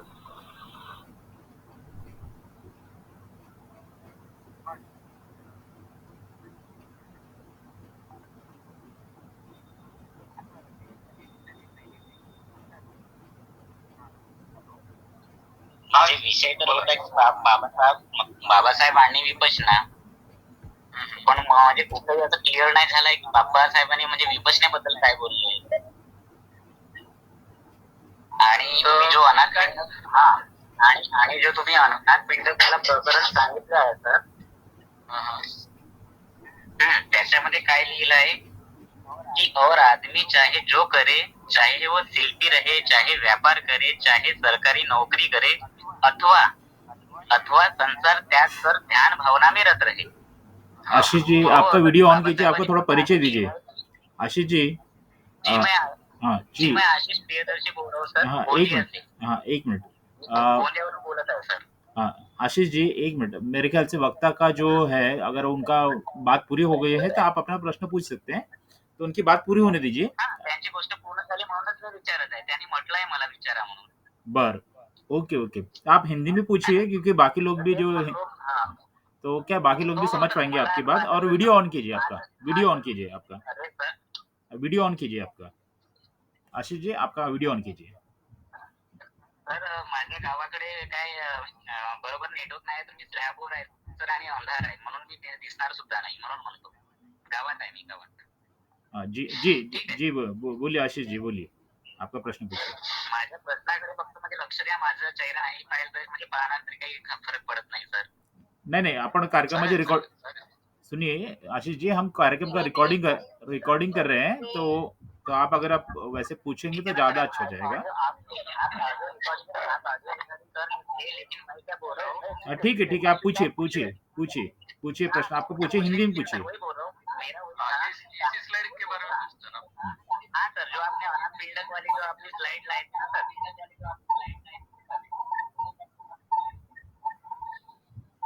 Hello hello, आवाज हाँ, जो अनाथपिंडक वाली जो आपने स्लाइड चलाई थी ना, अभी दिख रहा है क्या स्लाइड?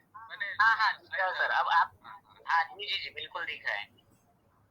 हाँ, अभी देखिए यहाँ पर देखिए आपने क्या बोले कि उसमें आपने उस तरह से वो मतलब उसको ऐसे लिए कि गृहस्थों के लिए विपश्यना है, ठीक है.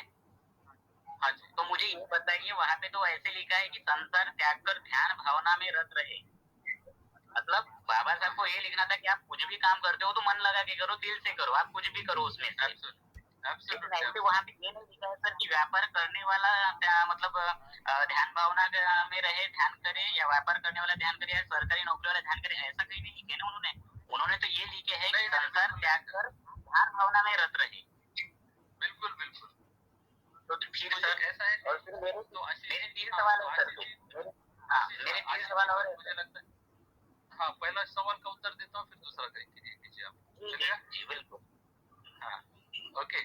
तो ये जो है यहाँ पर कोई जबरदस्ती नहीं है कि कोई यानी आप विपश्यना का कोर्स करे ही. मैं यहाँ पर ये दिखाना चाहता हूँ, जबरदस्ती नहीं है. आप बाबा साहब के मूवमेंट अगर ऐसा करोगे सर तो ये गलत है सर. आप बाबा साहब के नाम पर अगर ये विपसना अगर ठूसोगे तो ये गलत है ना। मतलब आपने सब्जेक्ट का नाम तो बड़ा अच्छा रख दिया थे। आप अगर सुनेंगे, आप अगर मुझे बोलने देंगे तो ही आप सुनेंगे ना। आप मुझे रखने नहीं दे रहे मेरे ये।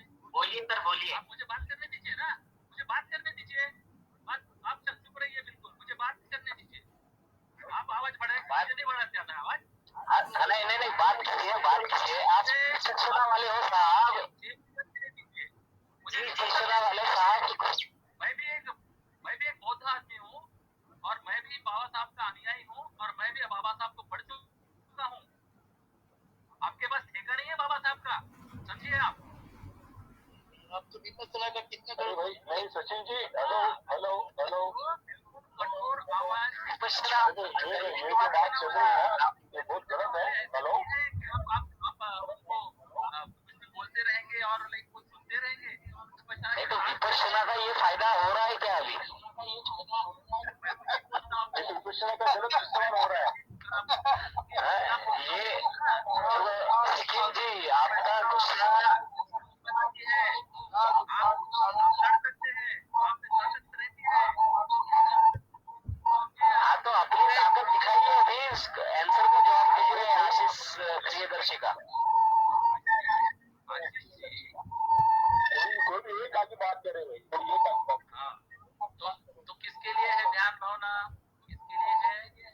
संसार त्याग कर ध्यान भावना मेरा रहने वाला है। ठीक है, अभी आप मुझे बताइए रामनेर शिविर क्या होता है?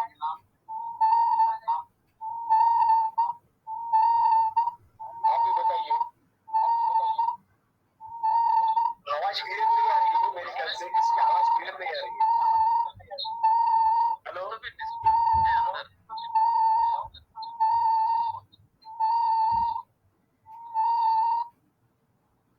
तो श्रावणेर शिविर हाँ बोलिए सर, बोलिए।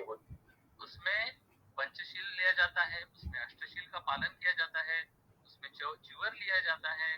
तो ये जो चीजें हैं, जो संसार त्याग, जो च्यूअर लेना है, ये सब चीजें जो है ये श्रावणेर शिविर में की जाती है।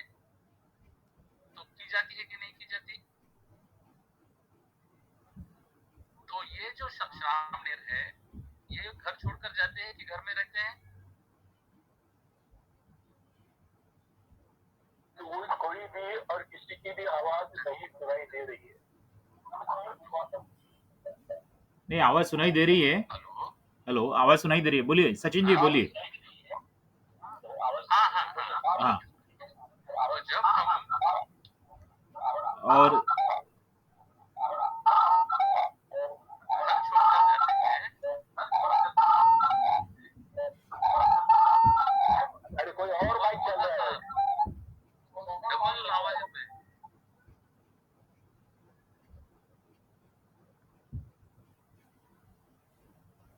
हेलो हाँ सचिन जी, बोलिए। हाँ जी। तो इस तरह से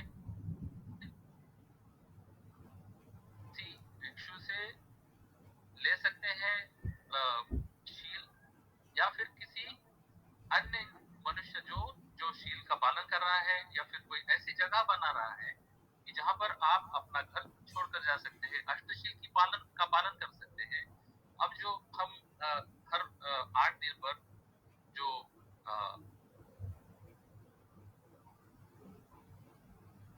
अपने अष्टमी और जो उपवास रखते हैं, अष्टमी है या फिर पूर्णिमा है या फिर अपनी अमावस्या है, उन दिनों पर क्या करना चाहिए हमको? अष्टशील ग्रहण करना चाहिए, हमको ध्यान करना चाहिए। ये चीज बौद्ध धर्म में है या नहीं है? उपवास है या नहीं है? तो ऐसा अगर कोई जगह बनाता है कोई मनुष्य, जहां पर या फिर कोई इंस्टीट्यूशन जहां पर कोई जाकर अष्टशील का पालन कर सके, वहां पर ध्यान कर सके, अपना घर छोड़कर अगर क्या वहां पर जाकर धम्म का श्रवण करने की, धम्म सुनने की पंचशील क्या है, अष्टशील क्या है और आर्य अष्टांगिक मार्ग क्या है उसके बारे में चिंतन करना, वहां पर रहकर अपने अपने संसार को त्याग कर कर अगर वो आदमी 10 दिन तक वहां पर रहना चाहता है, इस तरह से अगर श्रावण इस तरह से किए जाते हैं, वैसा अगर कोई, तो इसमें कोई भी गलती नहीं है। वहां पर जिस तरह से श्रावण शिविर चलते हैं, ये पूरी तरह से उसी तरह से चलते हैं। जो हमारी 22 प्रतिज्ञा है उसमें से एक भी प्रतिज्ञा नहीं हमको तोड़नी पड़ती है वहां पर। मैं वहां पर सेवा दे चुका हूँ खुद। वहां पर कोई भी अंगूठी, गले में अगर कोई माला है, वो सब वहां पर उतार कर ही अंदर जाना पड़ता है। वहां पर आप किसी दूसरी तरह का कोई कर्मकांड नहीं कर सकते, कोई पूजा नहीं कर सकते। वहां पर मैंने देखा है कि एक पूरा का पूरा प्लेन हायर करके ईरान से मुसलमान लोग आए थे। वो पूरी तरह से जो मुस्लिम उनका जो काम करते नमाज वगैरह सब बंद करते हैं। और ऐसा नहीं कि वो सिर्फ 10 दिन के शिविर करने के लिए आते हैं, वो 30 दिन के शिविर करने के लिए आते हैं, 45 दिन के शिविर करने के लिए आते हैं। और ऐसे मुसलमान वहां पर टीचर्स भी है, क्रिश्चियन टीचर्स है, हर धर्म के लोग विपश्यना के साधक भी है और टीचर भी। तो ये जो वहां पर, hello, respect to you and this lecture. Actually, my expectation is that Babasaheb आंबेडकरांनी जी विकसित आणि आवाज क्लियर नाही आहे सर. हॅलो, हाँ तर मी जे आता बोले मेरा भी एक क्वेश्चन था। स्लाइड सर ओके है, सर या जो गौतम जी तुमचा आवाज ठीक टाइप में नहीं है। हेलो गौतम जी, आपकी आवाज नहीं सुनाई दे रही है ठीक से। गौतमजीचं म्हणणं असं होतं की ते म्हणत आहेत की बाबासाहेब आंबेडकरांनी विपश्यना सांगितलेलीच नाहीये असं त्यांचं म्हणणं आहे. हॅलो, माझं जे पूर्ण आता ऐकायला येतं?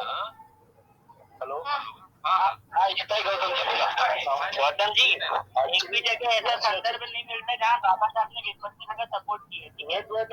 let me speak. आप पढ़िए उनके ऊपर किसी 7 किताबों को, ठीक है, मैं नाम देता हूँ किताबों के, आप पढ़िए। आपको अगर एहसास होगा ना कि बाबा साहब ने विपश्यना का उपदेश कहाँ किया है करके, तो बताइएगा, ठीक है। हम बात करेंगे फिर अच्छे से इस विषय पर। आपने टॉपिक रखा है बुद्ध धर्म बना, सॉरी, विपश्यना और बाबा साहब, ठीक है। तो बाबा साहब कहते हैं विपश्यना घातक सिद्ध होगी भारत के लोगों के लिए। पढ़िए मेमोरेंडम 1954 का, बर्मा में जो सबमिट किए ना वो। Have patience, boss. Have patience. Okay, all are educated here. So don't dilute this forum. Okay. One moment. रस्ते बैठे इसलिए तो बात कर रहे हैं, आप बात भी नहीं कर रहे, चला रहे हो। कर रहा हूँ। में बैठे करो ना। मेरा एक क्वेश्चन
हॅलो.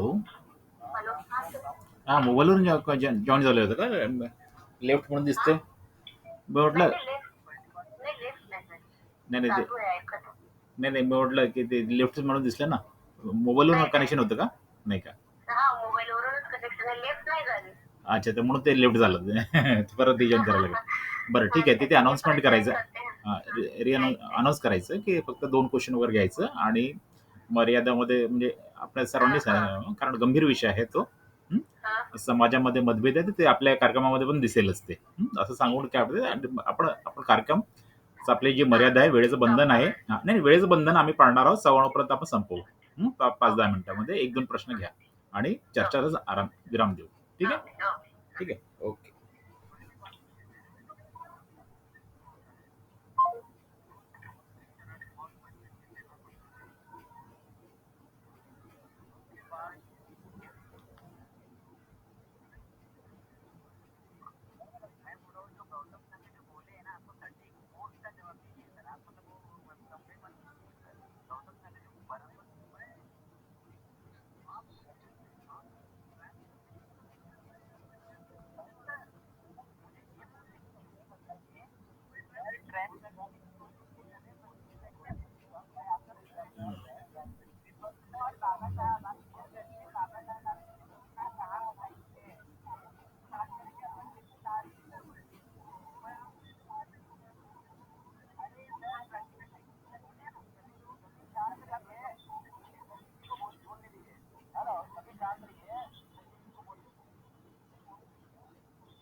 और ऐसी भी ट्रेडिशन है जहाँ पर लोग पूरी तरह से घर बार छोड़ देते हैं और जंगल में जाकर भिक्षु हो जाते हैं।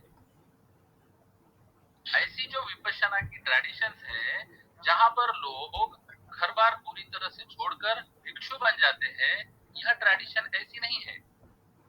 इस ट्रेडिशन में आप त्रिपिटक का अभ्यास करने वाले बनते हो, आप पाली का अभ्यास करने वाले बनते हो, आप भगवान बुद्ध की जितना भी ज्ञान भगवान बुद्ध ने दिया हुआ है पाली त्रिपिटक में है या फिर उनकी टीका है, अट्ठगाथा है, नेटवर्क है जो बुद्धिज्म का नेटवर्क है कि थाई लोग हैं या फिर मंगोलिया है, लाओस है, कंबोडिया है, जापान, जहाँ जिस आप देश में जाएंगे वहां पर विपश्यना के सेंटर्स है। जो विपश्ची साधक है, जो विपश्यना की साधना करने वाले हैं, उनमें से बहुत सारे ऐसे लोग हैं, बहुत सारे क्या मैक्सिमम लोग ऐसे हैं जिन्होंने 22 प्रतिज्ञा लेकर बाबा साहब के साथ बौद्ध धर्म नहीं स्वीकारा है। उनको बाबा साहब का कई लोगों को तो नाम भी पता नहीं होगा। मैंने जो आपको जो वेबसाइट आखिरी में दिखाने की कोशिश की, आपको दिखाया मैंने कि विश्व में कहाँ पर इसके सेंटर से कहाँ इसका अभ्यास किया जाता है, वह यही दिखाने के लिए था कि ये जो लोग हैं, ये जो देश है, यहाँ पर ये जो शिविर चल रहे हैं, इसमें ये लोग त्रिशरण ले रहे हैं, पंचशील ले रहे हैं, अष्टशील का पालन रहे हैं। जब दूसरे शिविर के लिए 10 दिन के शिविर के लिए मनुष्य जाता है या 8 जो सती पठान का शिविर है, वहां पर 2 सती पठान महासती पठान शुद्ध का पूरी तरह से पठन किया जाता है। एक शब्द महासती पठान शुद्ध का यानी एवं में सुतंग वहां से जो शुरू होता है, एकायनो अयं भिक्खवे मग्गो सत्तानंग विसुद्धिया, यहाँ से ये पूरे शब्द भगवान बुद्ध के जैसे को तैसे पढ़ाए जाते हैं। अब हम इसमें से इसकी बाल की खाल निकाल के अगर हम ये बोलेंगे कि हमको ये ऐसा रेफरेंस दो कि जहां पर भगवान बुद्ध बाबा साहब बोलते हैं कि तुम जाओ विपश्यना करो, तो ऐसा रेफरेंस मेरे पास नहीं है। तो एक रेफरेंस हमारे पास है सर। मेरा जो अनुभव है रेफरेंस रेफरेंस हमारे पास सब्जेक्ट ऐसा नहीं रखना चाहिए था। सब्जेक्ट गलत है ना फिर सर, सब्जेक्ट गलत है आपके आप और फिर बोलते हो विपස්සना खपाने की तो दुकानदारी होगी। बाबा विषय मैंने ये कहा रखा है कि बाबा साहब ने विपश्यना बताई है, मैंने ये बताया है बाबा साहब और बाबा साहब। हेलो हेलो सचिन जी, सचिन जी, आशीष जी, आशीष जी, सचिन जी, एक मिनट, हाँ एक मिनट। एक आयोजक की तरफ से मैं ये कहना चाहता हूँ, विषय गंभीर है और ये समाज में हम जो हमने जो विषय रखा है ये चर्चा, आशीष जी सुन लीजिए, बात सुन लीजिए। ये विषय जो है समाज में मत प्रवाह है, अलग अलग तरह के मत प्रवाह है। कुछ विपश्यना के क्या बोलते समर्थक है, कुछ लोग समर्थक नहीं है। समाज में वो क्या बोलते हैं, आज हमारे जो चर्चा, एक मिनट मेरी बात पूरी सुन लीजिए। तो हमारी चर्चाओं में भी क्या बोलते हैं, जो आज का विषय है उसमें भी वो मतभेद हमको वो दिखने में आएंगे, जरूर दिखने में आएंगे।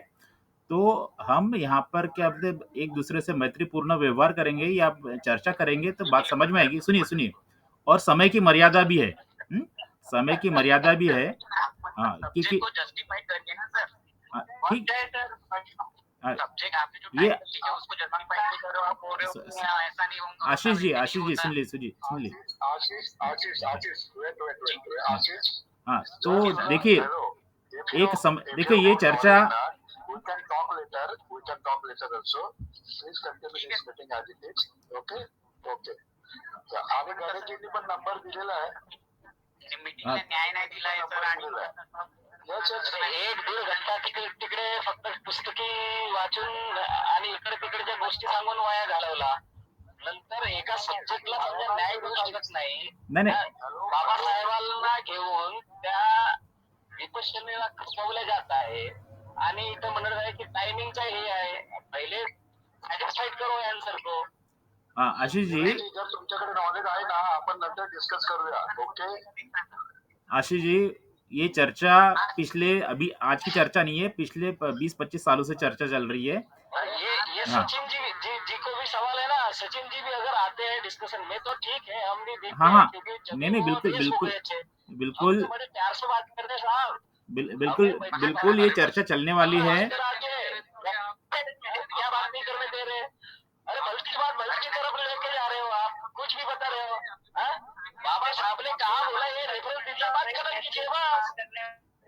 आशीष जी, ऐसा कोई रेफरेंस अभी तक नहीं हुआ है। आशीष जी, ऐसा कोई रेफरेंस नहीं है। आशीष जी, अब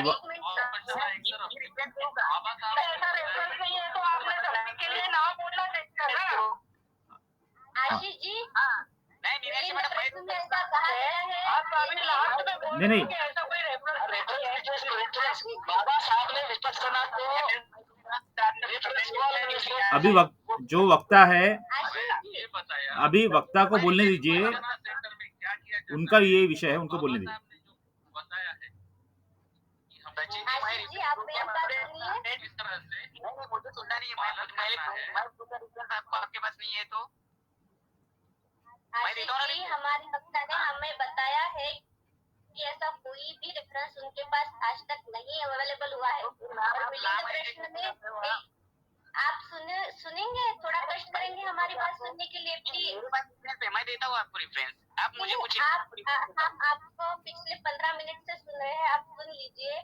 मिलिंद प्रश्न में जब मिलिंद ने पूछा नाग सिंह जी से कि जो वाद होता है, चर्चा होती है, वो किस प्रकार से होती है, तो राज है ना, तो है ना, 2 प्रकार से चर्चा होती है। तो यहाँ पे जो दूसरी पद्धति मीनाक्षी इंगोले जी, हेलो लिसन, की भी मर्यादा जानिए, आपकी मर्यादा जानिए। अभी आप पे खत्म करते हैं। आप मुझे पहले ये बताइए, आप टॉपिक बात तो नहीं, मैं ये कह रही हूँ इस विषय में उनके पास कोई भी रेफरेंस नहीं है, वो बता चुके हैं। रेफरेंस नहीं है तो सब्जेक्ट जो है बाबा साहब के नाम पे क्यों छुपा रहे हो? बाबा साहब मैं दूं क्या? ऑफलाइन चर्चा करते हैं। कि यहाँ पे सर ने बोल दिया है कि उनके पास ऐसा कोई भी रेफरेंस नहीं है, वो just trying to example you. अजी तो हम देते हैं ना जी रेफरेंस। जी जी सुनते हैं रेफरेंस क्या है and then we will talk. हाँ Okay, आशिक. आशीष जी आप अपना रेफरेंस दीजिए। Latest close now. हाँ अभी आशीष जी अपना रेफरेंस दीजिए। आशीष जी रेफरेंस दीजिए आप। आशीष जी मेरा नंबर दिया है, हम बाद में बात कर सकते हैं। Latest close now. नहीं, मैं रेफरेंस की बात We soon can discuss that one. We हाँ। can discuss even with doctor also. हाँ, आशीष जी बिल्कुल बिल्कुल इसके बाद किसी को कुछ प्रश्न पूछना है सराते जी से? प्रश्नाचा एक प्रश्नाचा उत्तर देत नाही आणि काय पूछणं आहे म्हणत आहात मॅम? सचिन हे सरांचा नंबर पाठवा. तुम्ही आता अडून बसले आहेत आणि मला असं वाटते हे काही म्हणजे हे ते स्थान नाहीये की जिथे आपण अशा प्रकारच्या चर्चा करायला. नाही तर सब्जेक्टचं नाव जो आहे ना तो असं नव्हता ठेवायला पाहिजे सगळ्यात पहिली गोष्ट. नाही तर हा एवढा वाद उठलाच नसता. इम्पॉर्टन्स ऑफ मेडिटेशन किंवा इम्पॉर्टन्स ऑफ विपश्यना असं ठेवण्यात जाऊ शकतात का किंवा चुकलं असेल कदाचित. ठीक आहे, तर सध्या आपण वेळेचं भान ठेवूया. जवळपास 1.5-2 तासापासून लोक ऐकत आहेत है ना. ठीक आहे आशिषजी. तर यानंतर ऐकावसाठी इकडे आम्ही आलो नाही आहोत. बाबासाहेबांचा रेफरन्स वगैरे असेल बाबा काहीतरी नवीन भेटेल शिकण्यासाठी. आपण नाही आहोत. ओके मॅम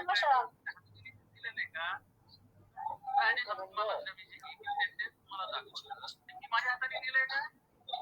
बाबासाहेबांनी दिलंय का? काय दाखवतात तुम्ही? काय दाखवतात? कुठं सर? हॅलो. अरे सर बुद्ध आणि धम्माची त्या लाईन मला जी म्हटले काय ती गृहस्थांसाठी आहेत म्हटले. तिथं सर तिथं लिहिलं आहे की जो मतलब संसार त्याग करे वो आणि मग तिथून सुरू केलं आहे. हो विपश्यना करताना तुम्हाला संसार त्याग करून जावा लागतो ना. आता मग आता आम्ही संसार त्याग केला तर गृहस्थी कसे? तुम्ही कसे का संसाराला? 10 दिवसाचं जे शिकत होतं ते 10 दिवस संसार त्याग करून जातात आणि परत येतात. अच्छा एकदा घर त्यागून झाल्यावर घरी वापस आल्यावर 1400 दिवसाचे शिबिर असतात. रामदेव शिबिर लोक शिबिर घेतात, शिबिर करतात, घरी येतात. जसं हे त्या प्रकारची ही ट्रॅडिशन आहे. मी फक्त तुम्हाला हेच सांगितलं जे काही भगवान बुद्धांच्या तत्वांचं बाबासाहेबांनी आपल्याला सांगितलंय की भगवान कसं सांगितलंय की आपलं जीवन व्यतीत करायला पाहिजे. त्यामध्ये ही ट्रॅडिशन आपल्याला हेल्प करते. त्याच्या पलीकडे मी काही सांगितलं नाही. आणि एकही सेंटेन्स जे आहे ते माझ्या मनाने टाकलेलं नाहीये. जे काही आहे ते जशाला तसं बुद्ध आणि धम्मामधून कॉपी पेस्ट करून ठेवलेलं आहे. चित्त कशा प्रकारे एकाग्र करायला पाहिजे, चित्तातले कसे विकार बाहेर काढायला पाहिजे. मग अशी जर आम्हाला एक जागा भेटते आहे जिथे तुम्ही जाऊन परत चित्त करू शकता, घर सोडून जाऊ शकता आणि तिथे जाऊन एकाग्र करू शकता. ह्या बुद्धिस्ट ट्रॅडिशन प्रत्येक बुद्धिस्ट माणसाला जीवर घालणं आवश्यक आहे. आणि 22 प्रतिज्ञांचा विपश्यनेसोबत कोणता संबंध आहे हाही सांगून घ्या. 22 प्रतिज्ञांचा विपश्यनेसोबत कोणता संबंध आहे? विपश्यना केल्याने 22 प्रतिज्ञांमधली कोणतीच प्रतिज्ञा तुटत नाही, हा संबंध आहे. नाही आता आपण मी बौद्ध आहे, ठीक आहे. मी पण बौद्ध आहे. हा तुम्ही पण बौद्ध. आता वारंवार 22 प्रतिज्ञाचं पठण करून काय मतलब आहे? ते आमच्यासाठी आहेत का 22 प्रतिज्ञा? 22 प्रतिज्ञाच्या उदो करून आता आम्हाला काही फायदा आहे का त्याच्या? मला वाटतं चर्चा प्रश्न का म्हणते आपल्या टॉपिकशी संबंधित नाही आहे. आणि आता टॉपिकशी संबंधित ऐका प्रतिज्ञांचा उल्लेख इथं वारंवार सरांनी केला त्याच्यामुळे मी बोललो, नाहीतर मी बोलणार नव्हतो. ठीक है. अभी तक जो चर्चा हुई है हमारी 22 प्रतिज्ञा कोणासाठी होत्या? सचिन जी कोणासाठी आहेत? सचिन जी अभी हम चर्चा को रुकाते हैं क्योंकि अभी 9:30 बज रहे हैं. 9 बजे तक हमको कार्यक्रम खत्म करना था. काफी समय हो गया है. जो हमारे मित्र जिनकी शंकाओं का समाधान अभी तक हुआ नहीं है वो बाद में भी प्रश्न क्योंकि हमने जो भी व्हाट्सएप पर मैसेज भेजे थे उसमें मोबाइल नंबर डाला हुआ है. उनको अगर कुछ जानकारी चाहिए होगी तो उस पर वो पूछ सकते हैं. आपसे भी संपर्क कर सकते हैं. तो मैं मीनाक्षी जी जो सूत्र संचालक है बाबा साहब के नाम पर तक विपश्यना खपाने की कोशिश मत कीजिए, सबसे पहली बात। वार्निंग वार्निंग ठीक ठीक ठीक ठीक है ठीक है ठीक है उनको अगर बाबा साहब होते ना तो विपश्यना करने वालों को जूते मारते। ठीक है, वो उनका अपना अपना व्यू पॉइंट, हर एक का अपना अपना व्यू पॉइंट है। हर एक का अपना अपना व्यू पॉइंट है। बाबा साहब ने ये भी कहा था कि अपना अपना व्यू पॉइंट है। ठीक है, वो उनका अपना अपना व्यू पॉइंट है। सचिन जी हम चर्चा को अभी रुकाते हैं यहाँ पर। तो मीनाक्षी जी आप कार्यक्रम को आगे बढ़ाइए। सचिन जी अभी चर्चा को रुकाते हो, चर्चा खत्म नहीं होने वाली है, आज भी नहीं खत्म नहीं होगी और आने वाले 10 सालों में भी खत्म नहीं होगी। तो हमने इस बात को ध्यान में रखना, जरूर ध्यान में रखना चाहिए। खत्म करना पड़ेगा। ये आंखें बंद करने वाले ज्यादा बता नहीं सकते। जो गौतम मैडम है कि यहाँ पे, हाँ आप उपस्थित है मैम? तो आज के कार्यक्रम का आभार प्रदर्शन करने के लिए मैं आपका अनुरोध करती हूँ, आज के कार्यक्रम का आभार प्रदर्शन कीजिए। और बाबा साहेब को नमन करते हुए कार्यक्रम के जो सभी लोग हैं उनका जरूर होता है। आज के कार्यक्रम के लिए आभार। आज के कार्यक्रम के लिए जो सभी सहयोग है सभी के लिए मैं आभार व्यक्त करती हूँ। मैं अंजू कुमारी राजस्थान के करौली धरती से हूँ और आज का जो प्रोग्राम है उसमें आभार करने का कार्य मुझे सौंपा गया है। आज का जो कार्यक्रम है सभी के सहयोग से बहुत ही अच्छा हुआ है। शुरुआत बहुत अच्छी हुई थी। लास्ट में थोड़ी चर्चा में जो आज की उन्हें थोड़ा सा असंतोष था, लेकिन ऐसा तो होता ही है क्योंकि यदि जब तक असंतोष नहीं होगा तब तक जिज्ञासा नहीं होगी और जब तक जिज्ञासा नहीं होगी तब तक किसी कार्य को जानने की हमारा जानकारी को जानने की कोशिश के बारे में जानने की कोशिश ही नहीं करेंगे। तो ऐसा तो होता ही है और होना भी चाहिए। सबसे पहले मैं कार्यक्रम की शुरुआत में स्वागत करता है और जिन्होंने रतन प्रस्तुत किया है बहुत आचार्य रोहन आंडे जो कि मुंबई से हैं, उनका आभार प्रस्तुत करती हूँ। बहुत बहुत आभार सभी की ओर से। इसके बाद शरण से प्रस्तुत किया है श्री तुषार आभार मुंबई से, आपको मैं बहुत बहुत आभार प्रकट करती हूँ। उसके बाद श्री चंदन बरुआ जी जो पश्चिम बंगाल से हैं और उन्होंने आज के कार्यक्रम की प्रस्तावना बहुत ही प्रभावी तरीके से प्रस्तुत की थी। इसलिए शुरुआती जो कार्यक्रम की शुरुआत जो है वो बहुत ही अच्छी तरीके से देखी। आपका कार्यक्रम के सभी जो सहभागी हैं सभी की ओर से बहुत बहुत आभार। इसके बाद जो हमारे कार्यक्रम के मुख्य प्रवक्ता हैं डॉक्टर सचिन सराते, उन्होंने कार्यक्रम में अपना जो व्याख्यान प्रस्तुत किया है वो बहुत ही अच्छी तरीके से शुरुआत की थी। प्रारंभ में आपने अपने वक्तव्य में एक बहुत ही महत्वपूर्ण पुस्तक और उनका तरीका और उनका जो समय उसका जिक्र किया है और सच में पूछा जाए तो ये पुस्तक एक बहुत ही महत्वपूर्ण है। तो यदि कोई अध्ययन कर ले तो बौद्ध धर्म के बारे में हम बहुत कुछ जान सकते हैं सबके द्वारा।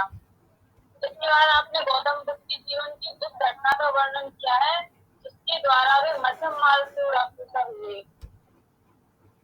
तो ये भी बहुत अच्छी बात है क्योंकि जो मध्यम मार्ग है उसी से जो दुख है दुखों का निवारण मध्यम मार्ग के द्वारा ही किया गया है। किसी भी चीज की अति भी बहुत खतरनाक होती है और कम भी खतरनाक होती है और मध्यम मार्ग जो होता है वो एक आसान मार्ग भी होता है और उससे हमारे जो कष्ट होते हैं वो उनका समाधान भी हो जाता है। इसके बाद आपने अपने वक्तव्य में भगवान बुद्ध के मानवतावादी विचारों का वर्णन किया है तथा मार्ग और विजय के बारे में बताया है। इन सभी चीजों को यदि एक मानव अपने जीवन में उतार ले तो शायद मनुष्य के जो जीवन के जो दुख है उनका अंत आसानी से हो सकता है। इसलिए आपके द्वारा जो वक्तव्य प्रस्तुत किया वो बहुत ही अच्छा था, सभी को अच्छा लगा। इसके लिए मैं आपका बहुत बहुत तहे दिल से आभार प्रकट करती हूँ।